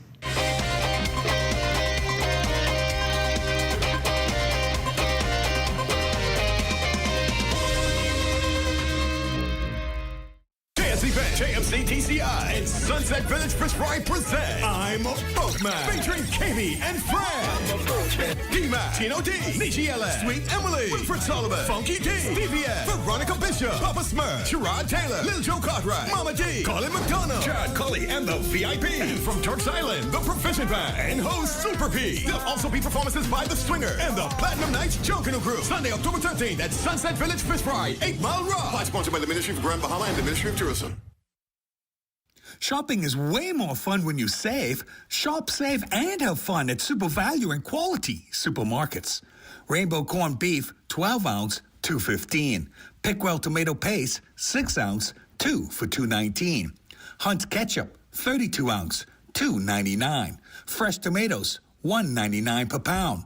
Chicken leg quarters, 10-pound bag, 99 cents per pound. Shop and save with the specials at Super Value and Quality Supermarkets. Hey, it's your honorary pump attendant back again with another episode on the do's and don'ts at a service station. Let's go. What you ain't gonna do is just pull up to any dispenser and put the nozzle inside your car without reading the signs. Because if you put the wrong fuel inside your car and the car mess up, you could be mad at us, all right? And then you have to walk a catch bus for about 3 to 18 months. What you're supposed to do is read the signs. We place signs all over the dispenser to tell you which fuel is which. Because you put the wrong one in the car, say bop, and you could be mad at us. You could be, oh, what happened to my car? No, it's you who ain't read. It say diesel, one word, diesel. You got up, and you mad at us. Read, that's all you have to do. Hey, what's up, Mario? Hey, Dale, what's going on? Have you seen ZNS new digital platforms? No. Let me go check it out. Good day, Bahamas. I'm Devontae Hanna, and this is ZNS Digital, where we cater to your news and entertainment needs. Are you a foodie? I thought so. Then look out for Digital Bites. Shining a light on Bahamians and the good that they do, ZNS Digital is home to the Sunshine One. Keeping up with the latest trends, our original content will keep you entertained. Yeah, that's cool. But have you seen the new website? No, I didn't see it. Let me go look. We're still your most trusted source for news and information. That's ZNS Digital? Yeah, that's ZNS Digital, the people station in your pocket.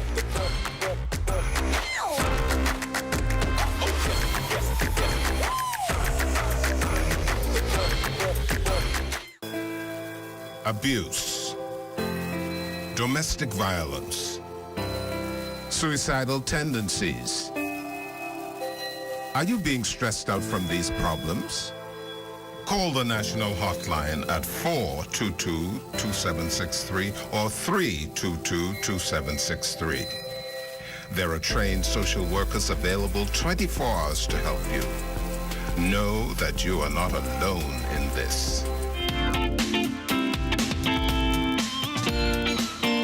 It is time now for your Access weather forecast, and our live weather radar is showing pockets of showers streaking eastward across the southeast Bahamas, and this is in response to an upper-level trough, and we also have some lightning strikes just to the south of Andros Island as well. And our boating forecast tonight is brought to you by Live Business, where you're always protected during the worst storms. Now, for all areas of the Bahamas, right through Thursday, winds are going to be light and variable with flat seas 1 to 3 feet over the ocean.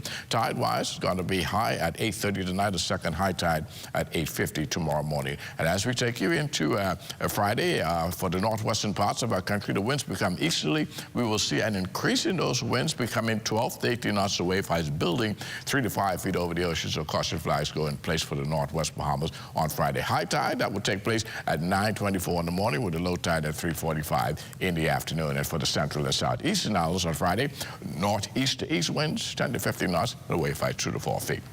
It's going to do it for your boating forecast. It's time now for your international temperatures, and they're brought to you by Royal Star Assurance.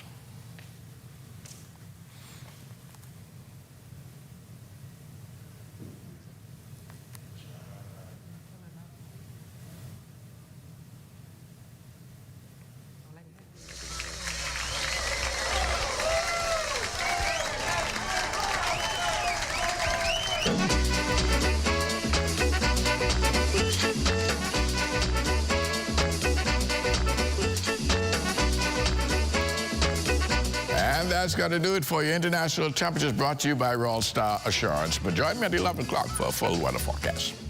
All right, thanks, Basil. More sunshine looks like it's coming our way. Good news, LaDawn. Some good news indeed there, Marcellus, but those fall temperatures need to fall a bit in. But until then, let's get with Matea Cunningham for Let's Talk Socials. Hey, and welcome back to Let's Talk Socials. I know we usually share this minute and 30 seconds together to talk about the funny, hot, and cool trends in social media, but today we're going to dive into a more serious angle of socials. Today we're talking about the devastating story of Marcellus Williams. Marcellus was an American who faced execution in the United States on September 24th, however, for a crime he did not commit. Heavy topic, I know, but that brings me into the importance of today's topic, social media advocacy. Think about this. What I can communicate to one individual, I could say the same thing to billions in the same amount of time through the reach and power of social media. Only a lot of the time, the stories that we're told by our favorite influencers, vloggers, or creators are usually light, cheeky, and fun. That's shifted over the last week alone with Marcellus's story. Through social media advocacy, billions around the world were notified of Marcellus's story. Not only were they notified, they attempted to evoke change. Over 850,000 signatures to spare his life. To put that into perspective, that equates everyone in the Bahamas, every island, every key, every settlement, twice. Although the exasperated measures through social media users to get Williams's conviction and death row sentence acquitted, the state of Missouri decided otherwise. Whether it be a singular black photo or a digital coverage making the public aware, social media advocacy has proven impactful and powerful, even if it only brought about awareness. Vote in our digital polls tonight. In your opinion, is social media advocacy really effective? This has been Let's Talk Socials. All right, not strange hearing my name on that at all.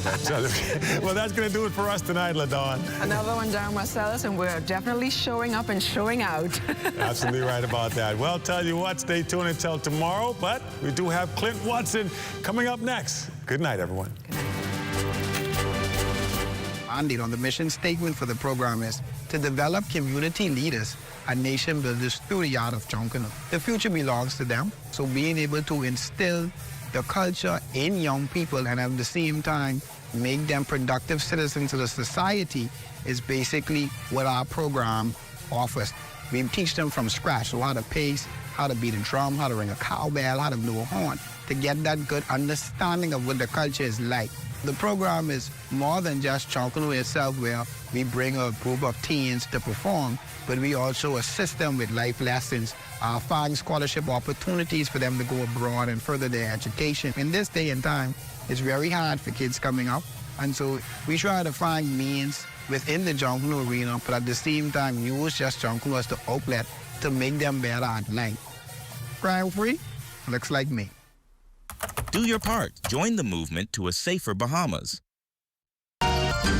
What you see on this television station is governed by IRCA's Code of Practice for Content Regulation. The Code of Practice covers matters relating to program content that are of concern to the community, such as local content, news, current affairs, and programs for children, advertising, including political advertisements, and the responsibilities associated with broadcasting in the Bahamas. The code also covers aspects such as access services for the hearing and visually impaired, and the procedure for lodging a complaint about anything broadcasted by this television station. The code is available on IRCA's website at www.ircabahamas.bs. To receive a copy of the code by mail or in person, you may telephone IRCA at 242-393-0234. Family Island dialing is toll-free at 242-300-8722. Or you may send a request by email to info@ircabahamas.bs.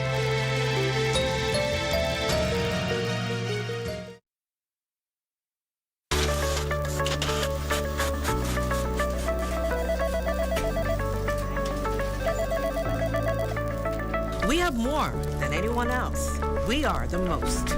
We are news leaders, and credibility is the order of the day. Why don't you come to the most? Only the Sun can cover you better than our new digital product with exclusive stories and entertaining content. We are the most. Community TV page and radio community announcements. The most viewers and listeners in the country. We have the most years of the human history recorded. There's no archive like ours. I came back home to bring you even more news and local programming. We're simply the most, the news at an S. Hey everyone, it's your boy Vontae, and welcome back to another episode of The Drop. 2 minutes to airtime. I came back home to make sure you have the most in news and entertainment. We're simply the most. And I came back home to make sure that you have the most in information, education, entertainment, and inspiration. We're simply the most. The news at an S, where only the sun covers the Bahamas better. At Centerville, I'm LaDawn Davis. This is ZNS. The Rundown is brought to you by Commonwealth Brewery Limited.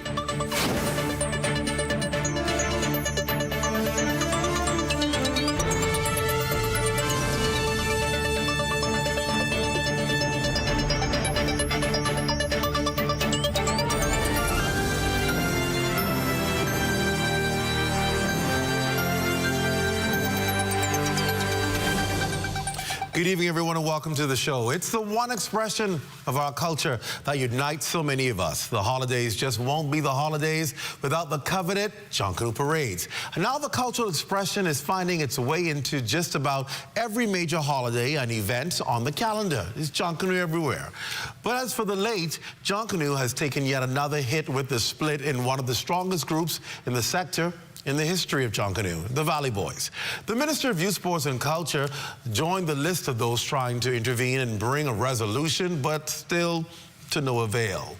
And with only 2 months, a little more, some change, left before the big show on Bay, it appears this prominent group is at risk of not competing with its full strength. So, the Junkanoo Corporation of New Providence, ensuring all rules and policies are adhered to when it comes to allowing the Valley Boys Junkanoo Group to rush on Bay come the holidays. As it stands now, JCNP officials say they've accepted the official registration submitted by group leader Brian Adderley. But they maintain the other group, led by Trevor Davis, is not registered with the organization. Therefore, they will only be permitted to parade as a fun category group, and of course, that's the F group. Rules Committee Chairman Rory Saunders, here on the Rundown last night, stated that the official rules for new and existing groups go something like this. Existing groups only have to confirm that they wish to that they are confirming their participation in the upcoming parades by that date. If they do not do that, they are subject to the same rule that they didn't submit their application. Those applications for new groups have a process where we look at them, they're brought to the body of the JCNP, and whatever division they are trying to enter in, there's a vote that is taken, and if their application is accepted, a new group will then, for the upcoming parade, have to exhibit to show that they have all of the criteria to perform in the parade. So you get it. You have to, if you're new, got to exhibit first and then be transferred to a different section. Well, for the greater good and development of Junkanoo, why can't we all just get along? Well, that's the sentiment from Culture, Youth, Sports and Culture Minister, the Honorable Mario Bulleg, and one many have endorsed. Let's get this going and get it together. According to the minister, at the end of the day, just get on big and have fun. At the end of the day, Junkanoo fans will lose when the decision is made. And I think that this is what I'm trying to say to those who are involved in the decision making. We have to think about the people. Junkanoo is there for the people. And it will backfire. I can assure you that this fraction can cause less persons being on Bay Street. And I'm speaking to a few Valley Boys fans who I know very well and say, why I'm coming on Bay Street if I can't see my group perform at the best of its ability? And it will backfire in a way. I wouldn't say backfire, but I say with an impact in a negative way that when we look at the ticket sales of Junkanoo, that also is the reason why the JCNP could pay their seed funding. If less people come out on Bay Street because they want to see their group and cannot see a performance of their group at the best of their ability, then, you know, there'll be less revenue for them to give seed funding. So we have to look at the holistic approach of this. All right, so let's talk about it tonight. Joining me is the Minister of Youth, Sports and Culture, the Honorable Mario Bulleg. Minister Bulleg, welcome to the show. It's always a pleasure to have you. Well, it's a pleasure to be here, Clint. Okay, so let's talk about this thing. Let's start there. We're going to get to a number of things tonight, culture, youth, and sports. But I want to start here with, obviously, in culture, because this whole situation is Valley Boys. Should this have been solved by now? Yes, it should have been solved by now. I believe that the both sides of the fraction should have been able to come together for the greater good of Junkanoo. As the minister responsible for culture, it is my job to ensure that we move forward for the greater good and the development of our culture. And so that's why I tried to have a meeting with those guys and see if they could come together and move forward for the greater good for Junkanoo and the Bahamian people, because that's what it's all about. What do you think is at the foundation of this issue? What is the issue here? Well, I mean, from my understanding is the division came about of a few persons wanting transparency. That's the talk out there, and they felt that they could get it. They want to change in leadership. And there was a call for election, but election was not called, and so therefore it was a division. Now, of course, the split caused the name to be a problem now for both sides, as one decide to carry the name and the other. One's registered, both are registered now, I understand, with the injunction. And so at the end of the day, again, you know who hurts, Clint? The Bahamian people. It's the Bahamian people who these groups perform for. It's the Bahamian people who get out of their bed 2, 3 o'clock in the morning and stay on Bay Street to see the groups that they love so dearly. And so if they can't see the group that they love so dearly come together and perform for them, and what's the purpose? Well, man, what's the intent? Why are we out there? Right. I know Valley Boys Way Forward is asked, what is the resolution? They want to hear from the ministers, what is the resolution? They said they claim that they have met every requirement of the JCNP. They registered for entry into the JCNP, which they were denied. They registered for Boxing Day and New Year's Day, and they said they were denied. So their question is, what is the resolution? Well, let me put it this way. Let's go back in time. In 2004, the JCNP was created. It's an independent corporation. It was created because they then approached, in 2007, the minister at that time with their disagreement with the NJC managing the parade, which is the appointed body by the government of the Bahamas, which still exists. And because of their difference in 2007, the minister at that time agreed to allow the JCNP to partake in some form of management of the parade, while the ministry, who still is today, responsible for all aspects of the parade, except the management of the competition and rules regulation, that the groups agree that they would allow JCNP to manage that aspect. So we got two entities here, the JCNP and the NJC. NJC. Is there a need for two bodies? Well, the NJC is the appointed body by the government. Like I said, their responsibility is the overall growth and development and promotion of Junkanoo throughout the Commonwealth of the Bahamas, which is include New Providence and any other island. The only authority that the JCNP has is the management of the actual local parades here. Local, well, Boxing Day and New Year's Day parade. That's it. That's what they manage.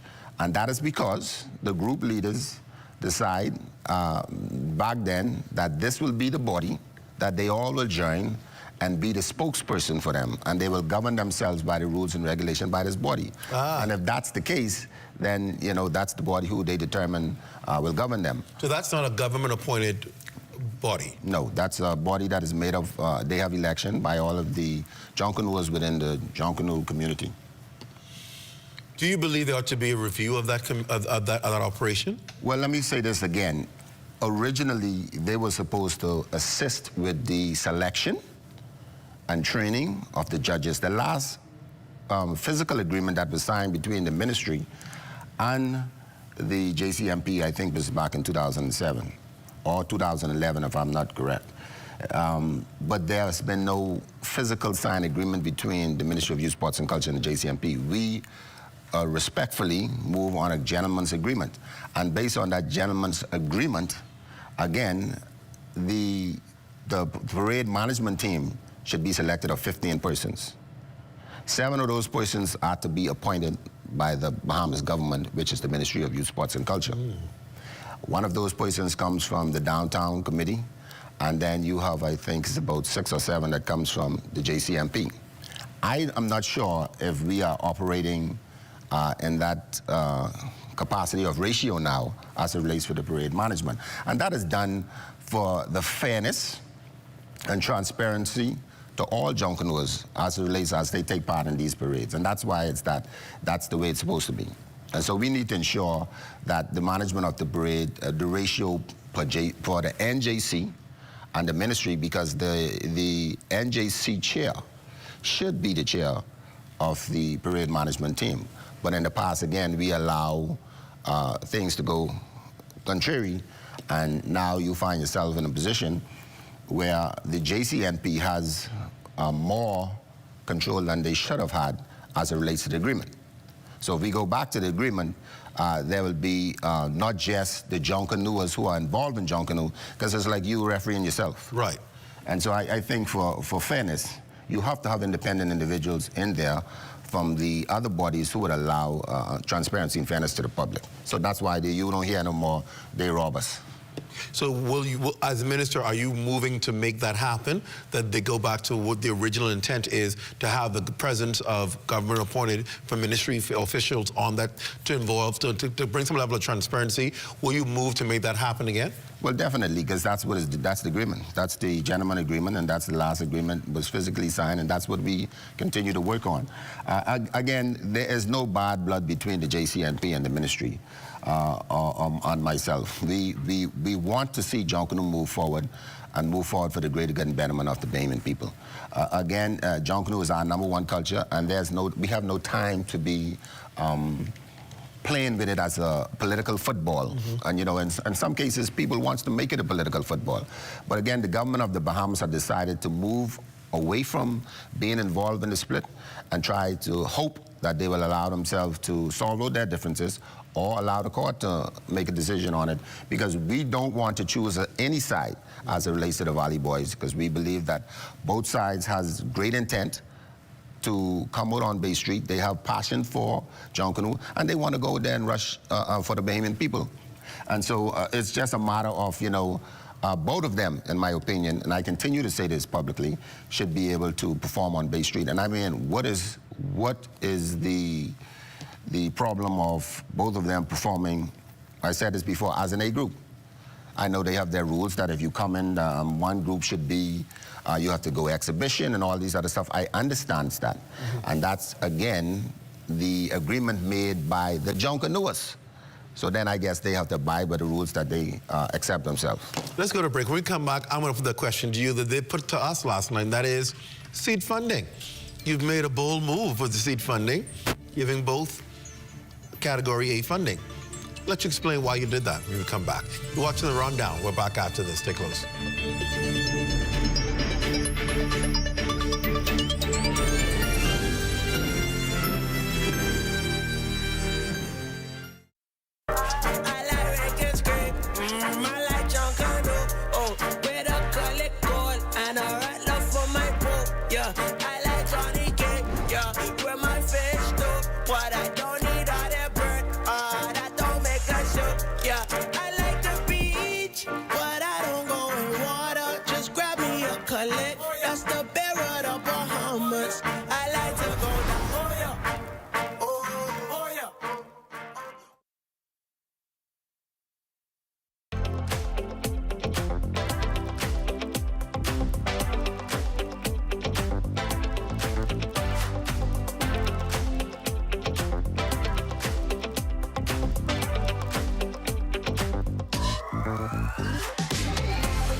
From the sugar to the jam to the pigeon peas and coconut milk. I love JBI products. My favorite product is the ginger tea. My favorite item would be the peas and coconut milk. For the day, I'm trying out their white cane sugar.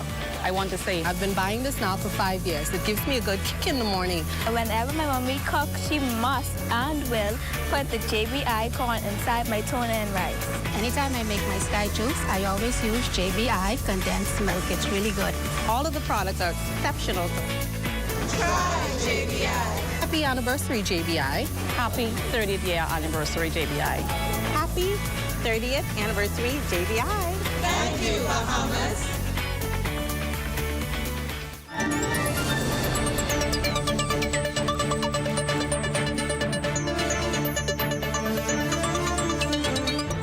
Welcome back. A special welcome to everyone who's in the Lions Den on Facebook. I see you, and those joining us by YouTube as well and on social media platforms. Good to have all of you with us. I see some of your comments already. Thank you, Cal Raming, for those great words of encouragement. And of course, Bernadette Gardner calls it, she says, just sloppy. And of course, Tiffany Brown said, get it together, Valley. And then she said, Saxons or nothing. So, Minister, we were talking before the break, obviously, about the decision when it comes to seed money.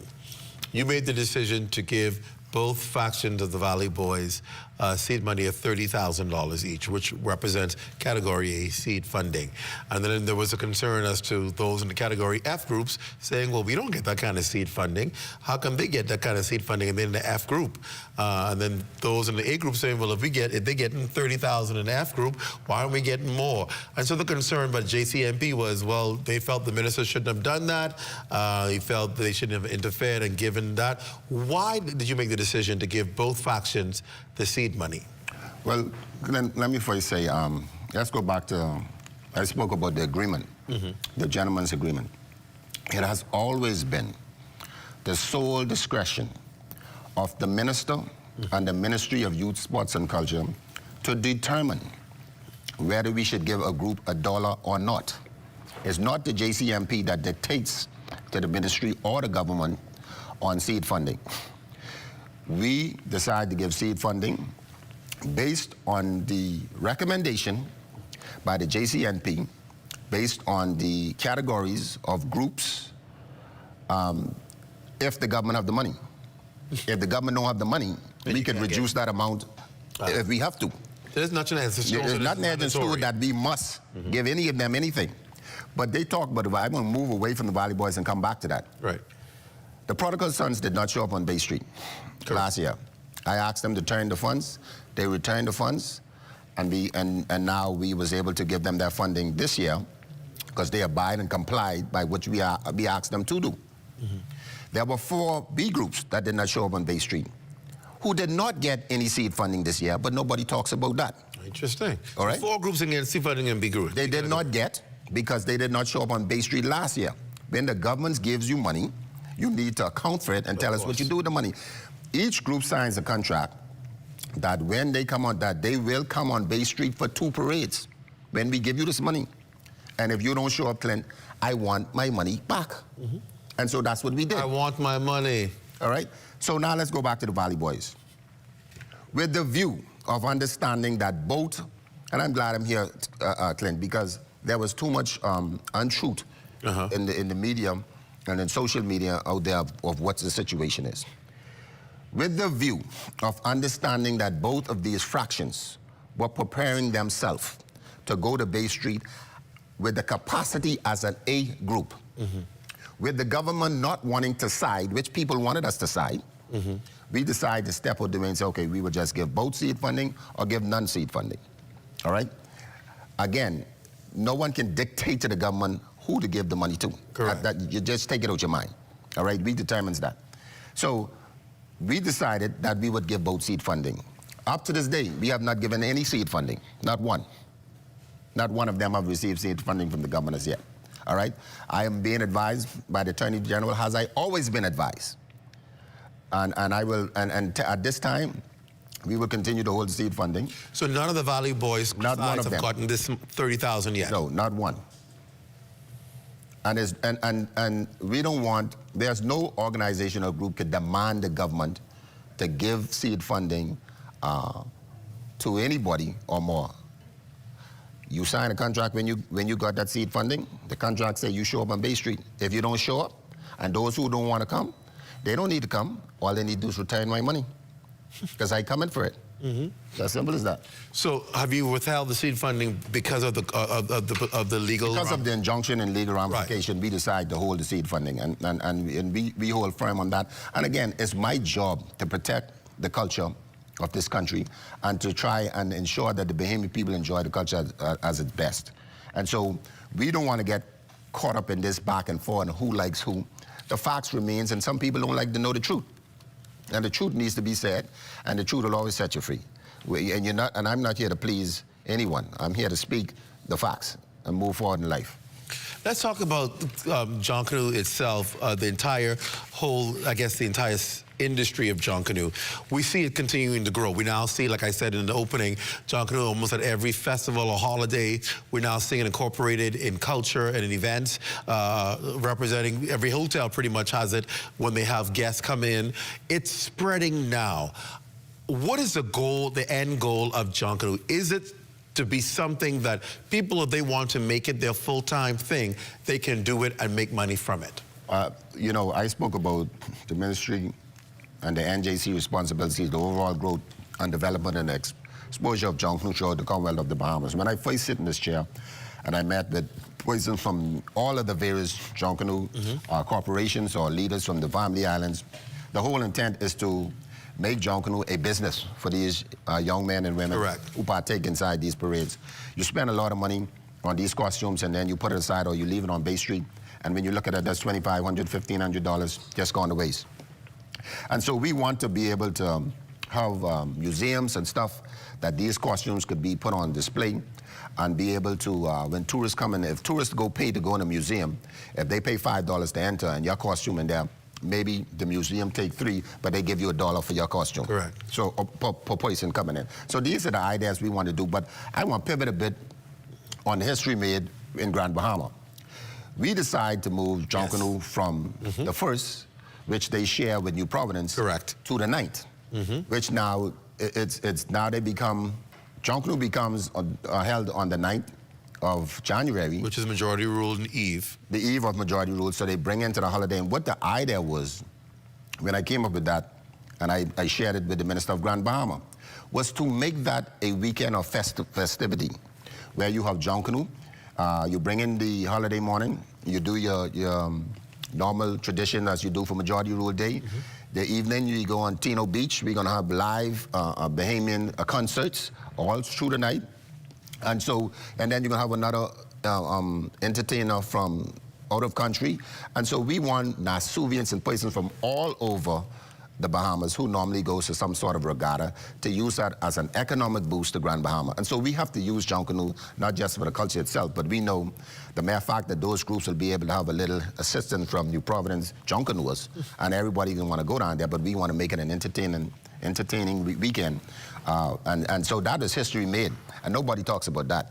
You know, that's history made, that now Grand Bahama and the Junkanooers in Grand Bahama is very happy to know that they now have their parade not to be pre-recorded, but be showed live on ZNS. Correct. So they can't miss a beat or a note on their horn because they know you can't clean that up no more. You're on live. We're gonna take a break, another break, and come back and continue to talk about expanding Junkanoo. And I want to talk about some other opportunities that we have in culture. We're gonna do that. You're watching The Rundown with the Minister of Youth, Sports and Culture, the Honorable Mario Bolag. We're back after this. Stay close.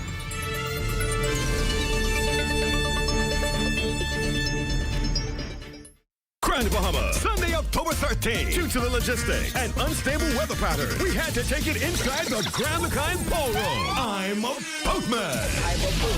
Featuring KB, Gino D, Nishi LS, T-Mac, Sweet Emily, Elon Moxie, Funky T, Lil Joe Cartwright, Sherrod Taylor, Wilfred Solomon, Veronica Bishop, Stevie S, Mama D, Colin McDonald, Papa Smurf, Shine 242, Recon Bahamas, Chad Gully and the VIP, special guest from Turks and Caicos, the Provision Band, and host Super P. Sunday, October 13th at the Grand Lacan Ballroom. Doors open at 6 p.m., showtime at 8 p.m. Admission $60. Tickets are available now at Pennyworth, Brenda's Booth, Coffees on the Bay, Gizmos and Gadgets, and Signature Choices. For more info, phone 819-2233 Bahamas and 649-231-0018. TCI, I'm a boatman. Sunday, October 13th at the Grand Lacan Ballroom. Katie and Fred. Sponsored by the Ministry of Tourism, Ministry for Grand Bahama, and Extreme Order.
Welcome back to The Rundown with the Minister of Youth, Sports and Culture, the Honorable Mario Bolag. Before we turn to sports, I want to just wrap up on culture. And obviously, some great plans to diversify Junkanoo, get it involved. We see it happening as a stimulus to economic activity around the holiday weekend in January for Grand Bahama Majority Rule Weekend. We saw it for a couple of years now, Junkanoo taking place, Junior Junkanoos on various family islands at different times. Is that going to happen this year as well with Junior Junkanoo? Do we see Junior Junkanoo still happening? Most definitely on all the islands. I think they are very excited, and this is going to be another year where we extend seed funding to all of the high schools at an early time so they can prepare themselves. And we're looking forward to also to Clint moving towards a national Junior Junkanoo parades where we have the champions of all of the islands to come down to New Providence and then have a national Junkanoo parade. So we are talking to some corporate sponsors who are very much interested. And again, we're going to continue to do things which is the responsibility of the government, the growth and development of Junkanoo, and bring exposure to the young people so that we can continue this tradition as the older folks move off the scene. We always talk about finding tickets. You know, you find people on Christmas Day calling everybody. People calling me like I have tickets, trying to get tickets for Junkanoo because they can't find tickets for Rawson Square and so forth. Are we looking at any other resource as to how to do Junkanoo on Bay Street with more seating capacity? We, myself, will be meeting with the JCNP and other stakeholders as relates to Junkanoo and the NJC to determine that. We have discussed that as one of our post-mortem meetings after the last parade. So there has been some spots that we have identified that has the possibility of adding more seats. Again, but the ticket sales is also the responsibility of the JCNP, because they use that funds for their prize funding. And so again, that's another agreement that we have in place. But we're looking for the expansion of the parade right here on Bay Street before we can think of moving. I don't think, I'm not going to be the minister and have any interest of moving Junkanoo. Off Bay Street. No, what about the length of the parade? So we see these parades now go from 10 o'clock in the night straight through to 8, 9 o'clock in the morning. Well, the parade is lengthy because the A groups, even some of the B groups, continue to get larger, and because of the size, and it takes them a little while. But then the time frame of some of the rules that it takes for them to get from the starting point off through Watson Square off Bay Street still is the same amount of time. But I think, again, the judges got to be on these guys and tell them they got to move. But these guys seems to have a knack to know when to slow it up and when to move fast. But at the end of the day, but it's the gaps. And we want to try to assist them as much as possible of closing the gaps between the major groups and the other category groups. Before we move away from culture, are there other things happening on the culture front with other things in culture, like our national groups? Are we seeing a diversification? Are we seeing an expansion of culture in our country, or these things slowly dying away? No, I think we're seeing diversification. You can see what we have now in the ministry with culture. We have a registry where we've asked all persons who are, whether you're in the performing arts, whether you're in the arts, you're in the crafts, to come and register with us. So once you register us, we'll be able to identify you. We also give grants. And Clint, I don't understand, if you are in this category of the orange economy and you seek funding and you put a plan together that makes sense to us, the ministry is there to provide grants for the betterment and development of culture in the Bahamas. So I just want to put that out there.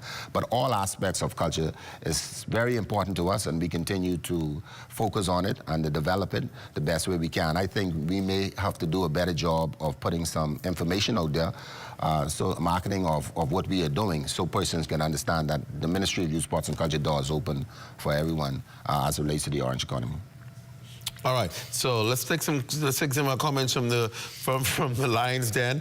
Kevin Pinder said, Mr. Watson, I would like to say to Minister Bolag that Junkanoo in January around majority rule holiday is not a new idea. In fact, it was held in Governor's Harbor, Eleuthera, for over 6 to 7 years and was broadcast live on Rev TV, whoever that is. I know who it is, I'm just saying, just talking fool.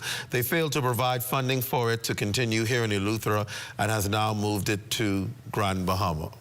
Well, I don't know anything about that being in Grand Bahama. I mean, in Eleuthera, that has nothing to do with me. We were looking at how we can improve Junkanoo in Grand Bahama, and that was the reason we decided to do that. Again, Grand Bahama is an island, needs some economic injection. And we as a government has to find means and ways on how we can continue to assist Grand Bahamians in striving economically. Patrice Farrington is talking about the Valley Boy situation. She says, this is messy as to how this was allowed to blow up in this way. October is here, Junkanoo is in December. Too many chiefs, this coming from a valley. She said, so she's saying she's a Valley Boys a member or supporter, and it's so late. But by now, I've told people, I said, listen, any chance of coming together, it's almost out of the window, because by now you'd have to pick your theme, prepare your theme. You have two sides of the valley who probably have two separate themes, two separate costumes, and I don't think the likelihood of them coming together will work to rush together. And so I think that's a wash for this particular year. I want to switch over to sports. Which is another part of your portfolio and one that you're very familiar with, being a former coach. But let's talk about, obviously, the most recent thing, the Olympics. And I know many Bahamians walked away feeling disappointed because we were getting in this spirit of being used to make our name known at the Olympics. We got kind of comfortable winning gold, and then here comes the Olympics of Paris, and next, not even medaling, we were struggling to get people to even compete because of what transpired. You were there in Paris. Yes, I was. What is your review on what has transpired? Many Bahamians still left in the dark as to what's going on, what happened. Are Bahamians' expectation too high and demands too high, or is there some kind of expectation that should be in place by athletes who represent us on the international circuit? What say you? Well, before I get there, let me first pause to give condolences to a former legend of a track coach, Keith Parker, who would have passed away sometime last week. So I'm going to give condolences publicly to his wife and his entire family. And he was a legendary coach who touched the lives of many, including former prime ministers. And so I want to say to the family, may his soul rest in peace and may it rise in glory. Amen. As it relates to the Olympics, you know, what I want people to understand, the mere fact that our athletes who would have qualified, not was asked to come, qualified for the Olympics is an achievement in itself. Yeah.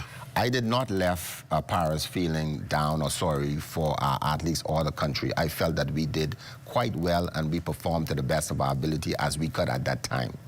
Yes, we went to Paris with Shawnee being injured, and because of her desire to want to represent her country and want to go there and try, she did. But she could only do what she could have done, and she could not have gone any further. So we need to applaud her for her efforts. Yes, I agree. The same thing with Stevie Gardner. He went to warm up. We were advised by his coaching staff that he tweaked his ankle. He tried to put pressure on his ankle. He could not go, and so, I mean, either in sports, when you get an injury, either you continue to go further and try to injure it more, or you stop. Right. And I think the decision was made that he could not put the pressure on his ankle. That's what was advised to myself and the president, Romel Knowles, and so he pulled out of the race. I know it was disappointing to many Bahamians, but we have to understand, again, the situation. But yet, before that even happened, there was all kind of talks on Facebook and the next thing in social media. Glenn, you know, I want to say this publicly. We have to stop allowing social media to determine our decision. We have to stop, think, and ask questions before we jump on the bandwagon of social media and just start commenting to negative things. And nothing fly more quickly in this country other than negative story. I know. And, you know, and as Bahamians, we have to understand, you have to put yourself, if you were in the shoe of any of those athletes, you know, then you have to ask yourself what you would have done. If they couldn't go, they couldn't go. Then I look at the up-and-coming athletes that we had there. Many of them, for their first time, some made the finals, some made the semifinals. I'm very proud of those athletes because they are future, they're bright and young. When I look at the 110-meter hurdles, you had young Cartwright, then you had young Charisma Taylor, along with Devon Charlton. And so you had 3 women from the Bahamas. You're talking about in the top 50 in the world. I mean, what more can we ask for? There's a time coming, 4 years later, some of these young ladies and men will mature and be ready for 2028 in Los Angeles, and we're going to forget what we said about them in 2024, and we're going to be right to the airport celebrating them in 2028. You know, Minister, you touched on something that's so important, and I think it's a price we pay to be a democratic society, and that is people feel as if they have the right to go on social media and rip people apart for their own personal gain, or because they feel a certain way about somebody. And these athletes suffer enormous pressure from the Bahamian people, especially when you start delivering one goal. We almost believe you ought to give me a goal every time you go on a track. It is a very difficult feat to do.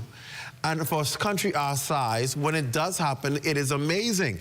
But I think we ought to understand that we cannot continue to put this demand on our athletes that if you don't do it, you failed. Yeah. I mean, you know, those who coach any sporting discipline, those who partake in any sporting discipline will understand what athletes and coaches go through and understand what it takes to get to the level of the Olympics. Have we had anyone went to the Olympics outside of the track and field and swim, aquatics? No. Basketball was knocking on the door.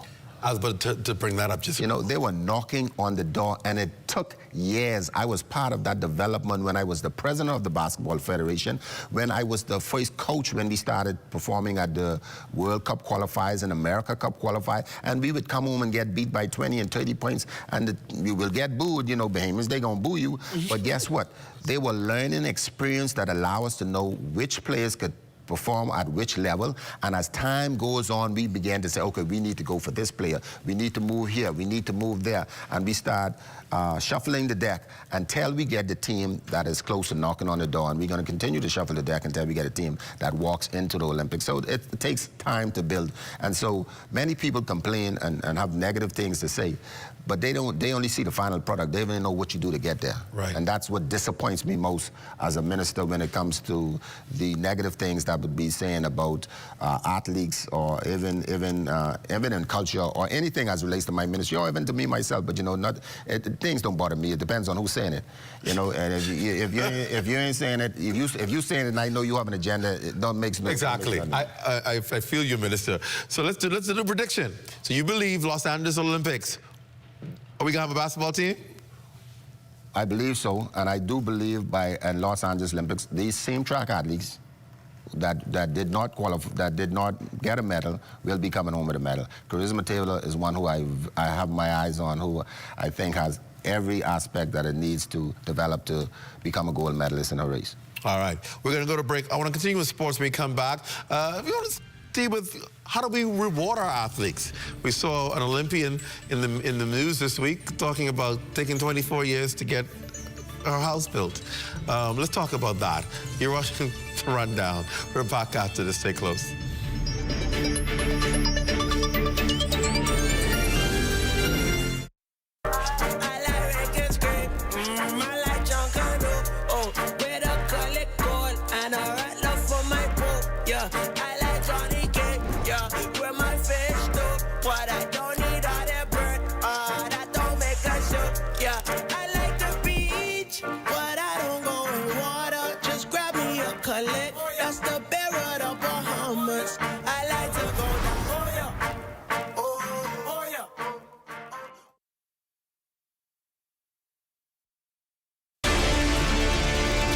I have been coming to this island since I was 12 years old. It didn't take me long to realize the rich history it has here. When I bought this island in 2018, I fulfilled a lifelong dream. The goal is not only to preserve the memories I made over those years, but to make new ones and to give others the opportunity to do the same. As we go through this process, it has become clear to me, we aren't just rebuilding an island, we're reviving a legend.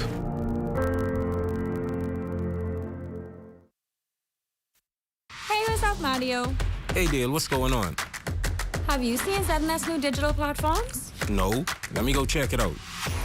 Good day, Bahamas. I'm Devontae Hanna, and this is ZNS Digital, where we cater to your news and entertainment needs. Are you a foodie? I thought so. Then look out for Digital Bites. Shining a light on Bahamians and the good that they do, ZNS Digital is home to the Sunshine Room. Keeping up with the latest trends, our original content will keep you entertained. Yeah, that's cool. But have you seen the new website? No, I didn't see it. Let me go look. We're still your most trusted source for news and information. That's ZNS Digital? Yeah, that's ZNS Digital, the people station in your pocket.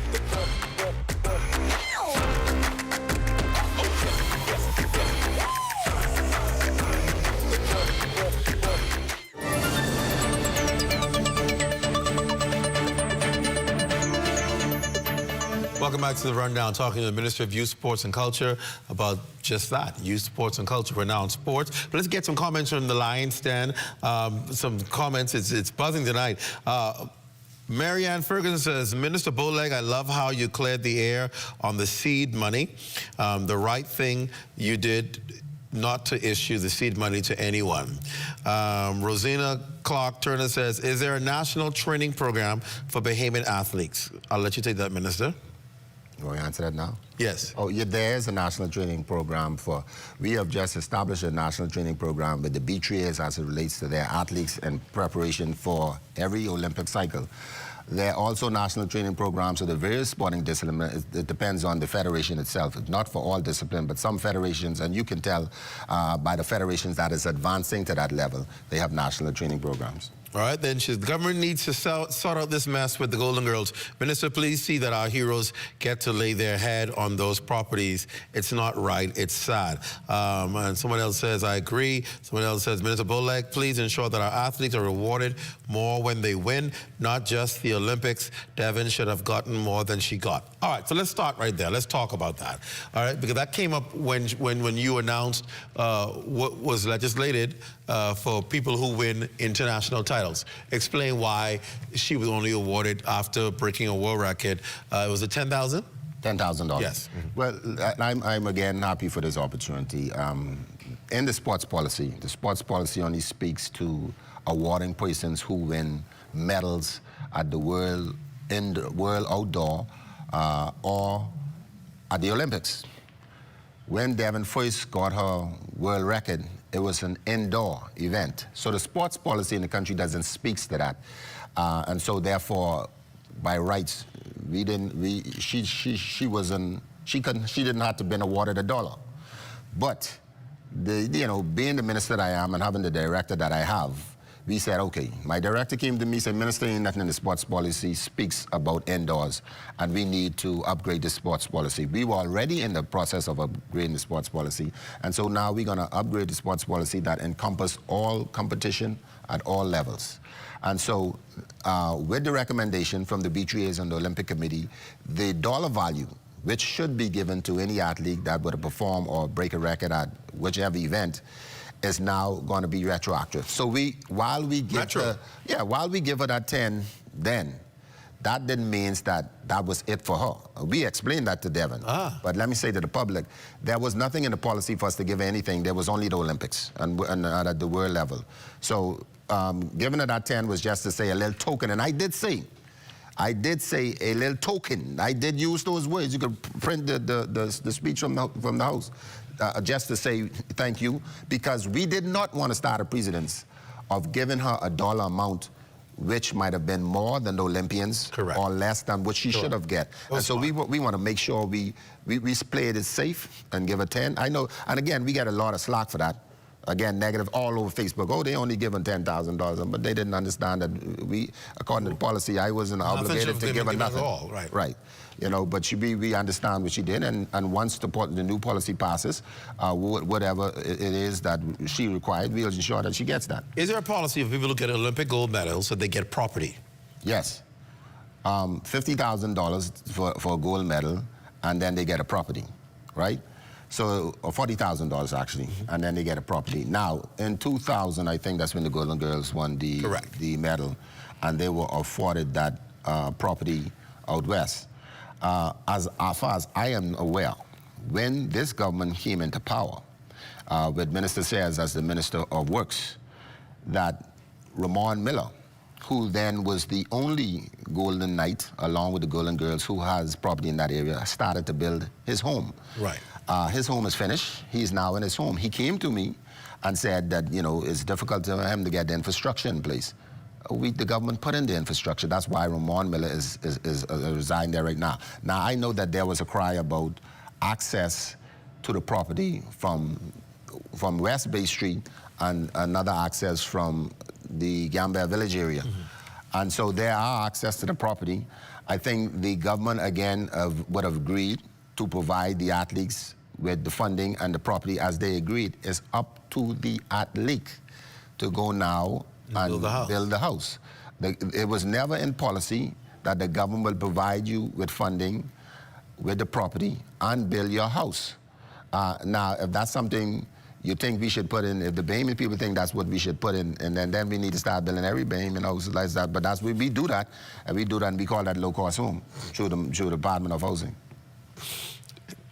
So, I'm sorry. Okay, so we now have this in place where people get the property, and if you get the gold medal, you get the property and the cash, and you develop it. What about naming roads? Is that something that can be proposed, or is that, again, people always want to know how do they get the Tony Williams Starling Highway named? Was that just something that government decided to do ad hoc as, just something extra because she had won this medal?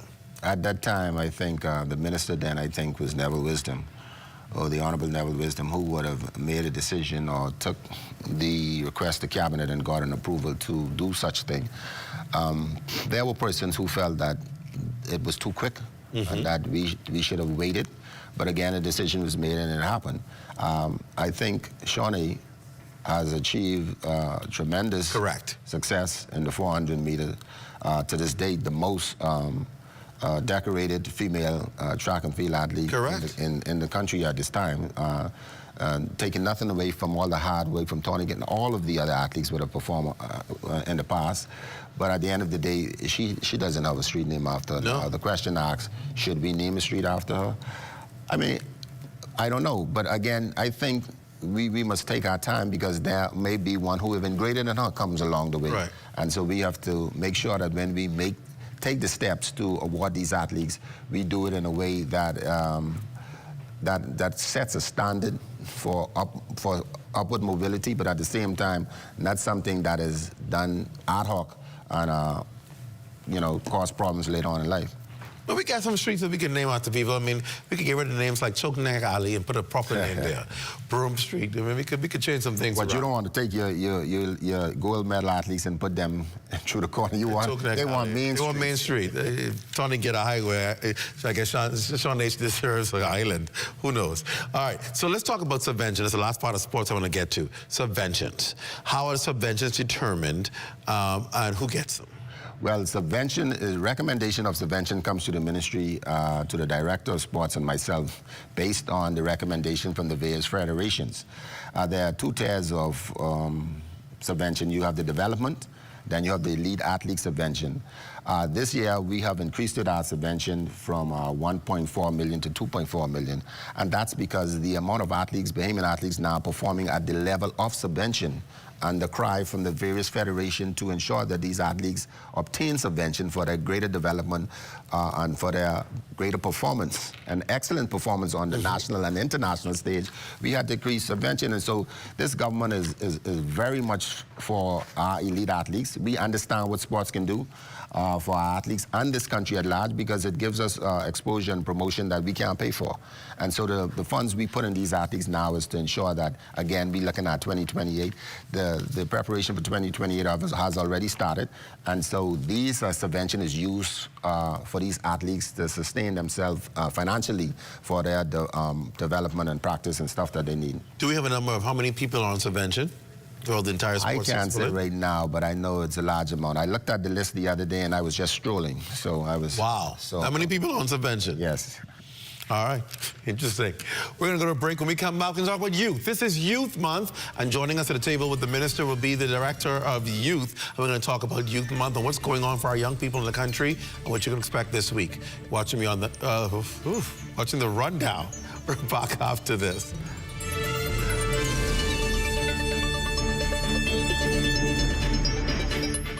Grand Bahama, Sunday, October 13th. Due to the logistics and unstable weather pattern, we had to take it inside the Grand LeCunn Ballroom. I'm a Boatman. Featuring KB, Chino D, Nishi LS, T-Mac, Sweet Emily, Elon Moxie, Funky T, Lil Joe Cartwright, Sherrod Taylor, Wilfred Solomon, Veronica Bishop, Stevie S, Mama D, Colin McDonald, Papa Smurf, Shine 242, Recon Bahamas, Chad Gully and the VIP, special guest from Turks and Caicos, the Provision Band, and host Super P. Sunday, October 13th at the Grand LeCunn Ballroom. Doors open at 6 p.m., showtime at 8 p.m. Admission $60. Tickets are available now at Pennyworth, Brenda's Booth, Coffee's on the Bay, Gizmos and Gadgets, and Signature Choices. For more info, phone 819-2233 Bahamas and 649-231-0018. TCI, I'm a Boatman. Sunday, October 13th at the Grand LeCunn Ballroom. Katie and Fred. Sponsored by the Ministry of Tourism, Ministry for Grand Bahama, and Extreme Order. Hey, what's up, Mario? Hey, Dale, what's going on? Have you seen ZNS new digital platforms? No. Let me go check it out. Good day, Bahamas. I'm Devontae Hanna, and this is ZNS Digital, where we cater to your news and entertainment needs. Are you a foodie? I thought so. Then look out for Digital Bites. Shining a light on Bahamians and the good that they do, ZNS Digital is home to the sunshine one. Keeping up with the latest trends, our original content will keep you entertained. Yeah, that's cool. But have you seen the new website? No, I didn't see it. Let me go look. We're still your most trusted source for news and information. That's ZNS Digital? Yeah, that's ZNS Digital, the people station in your pocket.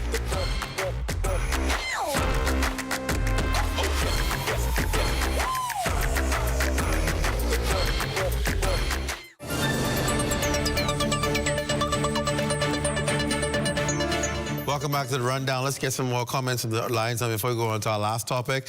Florentino Lesaldo said, when was the last time we've seen one of our government ministers talking to us like this? This is a good job, Nassau. He's saying he's from Trinidad. He's saying this is a good job, Nassau. He's from Trinidad and Tobago, tuning in as well.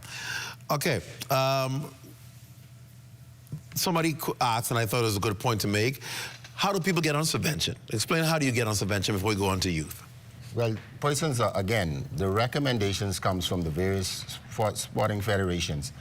And if they see an athlete in its development stage who appears to be a diamond in the rough, who appears to be an athlete that is moving up in elite status based on their performance, then the recommendation comes from the federation to say to the Ministry of Youth, Sports and Culture, this appears to be a rising star that we want to invest in and make sure they get the proper training to finish and enhance their skill set so that they can be one of our elite athletes. And once you are able to show to that federation, whichever federation may be, whichever sporting discipline it is, that you can play at that level or perform at that level, then we accept that. Once you get on subvention, there's a standard you must maintain. That is by the Ministry of Youth, Sports and Culture. Again, it's based on whichever sporting discipline it is. Each one of them have their own standard, and if you maintain that standard, you remain. If you don't, you come off. All right. Let's move on to Youth Matters now. October is Youth Month. It's a time set aside to recognize the achievements of the country's future leaders. So joining us to talk more about the activities planned over the next few weeks is Director of Youth, Sandina Neely. Good evening. Welcome to the show. Good to have you. Thank you so much for having us. So obviously, October, we're excited to talk about young people and what they're doing. Before we get into that, are we seeing our young people, I'm trying to figure out the best way to word this. Are we getting our young people? Are we getting a stronger caliber of young people who are proving that they are better and more involved in positive things than we've seen in the past days, in the past years? Absolutely. I'm sure we'll talk about some of it this evening. In the next few days, we are going to be installing a brand new cohort of youth ambassadors. Wow. They've been on a hiatus for just about 10 years. 10 years. So we're very excited to be reintroducing the National Youth Ambassador Corps. And we have 14 brand new ambassadors, innovative, brilliant, ready to represent our country. What will their function be? Yes, so some of them will be representing CARICOM, Commonwealth, United Nations. We even have high school ambassadors as well. Wow. And then we have ambassadors at large. Are you finding that we have enough programs for our young people? I know we may talk about how many programs we have existing, but are they really effective programs to give our young people a great opportunity to develop skills to be productive citizens? Absolutely, we can always do more. Mm-hmm. And as Minister always echoes, we exist via partnerships. So even what we cannot do, our partners are out there assisting with, and our programs are always oversubscribed. And, you know, we have budgets that we have to follow. And so we are happy to partner with any other persons who may be out there and want to partner with the Division of Youth and, by extension, the ministry. Minister, as a Minister of Youth, you got to be energetic. I know that's your, he's like, yeah. Tell me about it. Are you pleased with what you're seeing from government standpoint as far as investment in our young people? Most definitely. What I want to say, it might sound political, Clint, but when I look at our blueprint for change, I can tick off some of the things that we said we wanted to do in this ministry. Youth in Parliament is something that is coming on board in November, mm-hmm. And this is no longer a one-time a year youth parliament. This is all year round. For 2 years, youth parliamentarians will be assigned. And the purpose for this, Clint, is for them to debate the real, true issues of young people. Yeah. and we're going to take their debates and listen to them and try to use it to bridge the gap from the past to the present to the future. And this is the reason why we want to put all the young people around the table. And you look at the National Youth Guard, what we launched. Again, we are putting young people and empowering them to be in position to safeguard this country. Me and you and Jandina might be here for much longer, but at the end of the day, we have to ensure that as we get older, the young people are there to take care of us. You look at the Be Inspired program, which was shut down for about 4 or 5 years. We brought that back, which is about giving grants to young people between the age of 18 and 35 so that they can be either existing business or new business as entrepreneurs. And so we want to continue promoting. I believe the Ministry of Youth, Sports and Culture is the most powerful ministry in the country. And I believe if we take care of our young people, we have a brighter future. If you don't, they are the greatest asset in this country. So I believe I have the darlings in my hand, and I do all I can to make sure we empower them and make sure they feel that they're in a country that they can eventually own. I'm glad to hear that program is back to give seed funding to entrepreneurs. Because when we see success, I keep telling people we always refer to Bahamas Striping and how they were young men when they got started out under Minister Charles Maynard, and he gave that 5,000 seed funding. Now they're a big multi-million-dollar company doing so well. There got to be more success stories. There got to be more Bahamas Stripings in this country, but people just need the opportunity. So I'm glad to hear that return. Absolutely, yes, and we were happy to partner with SPDC to modernize the program and to even accept even more persons, and so look forward to applications going out again before the end of the year for our Be Inspired program. Tell us all about Youth Month. What is on top for Youth Month? It's always exciting to hear what's going on, so I'm excited to hear what's happening this year. Absolutely, our theme for this year is homecoming. Let's make more memories. And as Minister said, we want to bridge a gap between the past, the present, and the future. So you're going to see persons who would have been affiliated with the ministry over the years coming back, being on stage, taking part in our events. And we're so very, very happy to be, presenting, like we said, our brand new youth ambassadors. They'll be installed on Monday evening. We also have our Youth March coming up. You're going to see thousands of young people. That's Sunday, October 13th. We have our Youth Awards coming up. That's a very high honor. That's happening on the 29th of October at Evangelistic Temple. And as Minister indicated, we are elated, beyond elated, to have our sitting National Youth Parliament. Young people will be installed. They will be serving for a 2-year term. Junior MPs, junior senators, they'll be taking their place. So we're having our opening. It's going to be a launch on Friday, November 8th. Parliament is going to be shut down, Parliament Square, just like the actual Parliament. We'll have an official opening. They'll be launching, and you'll see all of the members take their places, 39 in the House, 16 in the Senate. That's going to be exciting. Before we run out of time, I'm going to give you the final word. What do you want young people to know, particularly about this month and their involvement? We want young people to feel engaged. That's our main goal. We want them to feel engaged at all levels and to feel like their voice matters.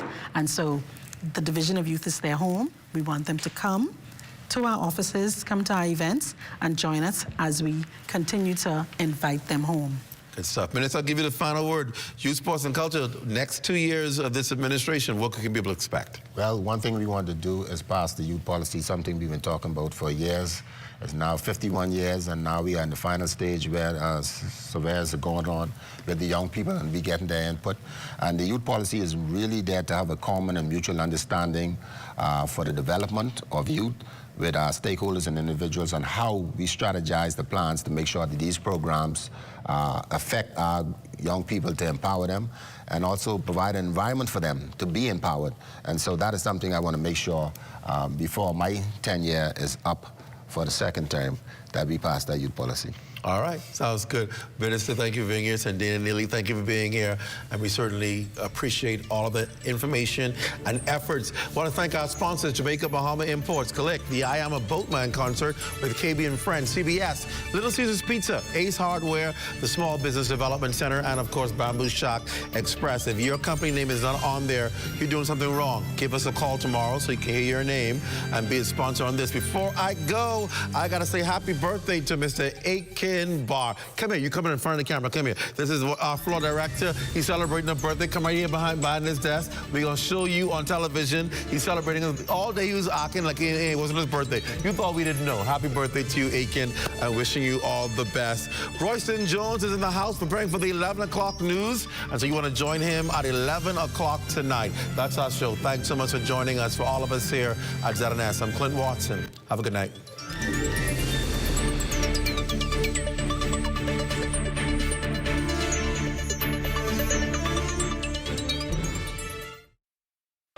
At the Broadcasting Corporation of the Bahamas, I'm Clint Watson, and this is ZNS. Did you know that over 3,000 public service promotions are being cleared, setting a record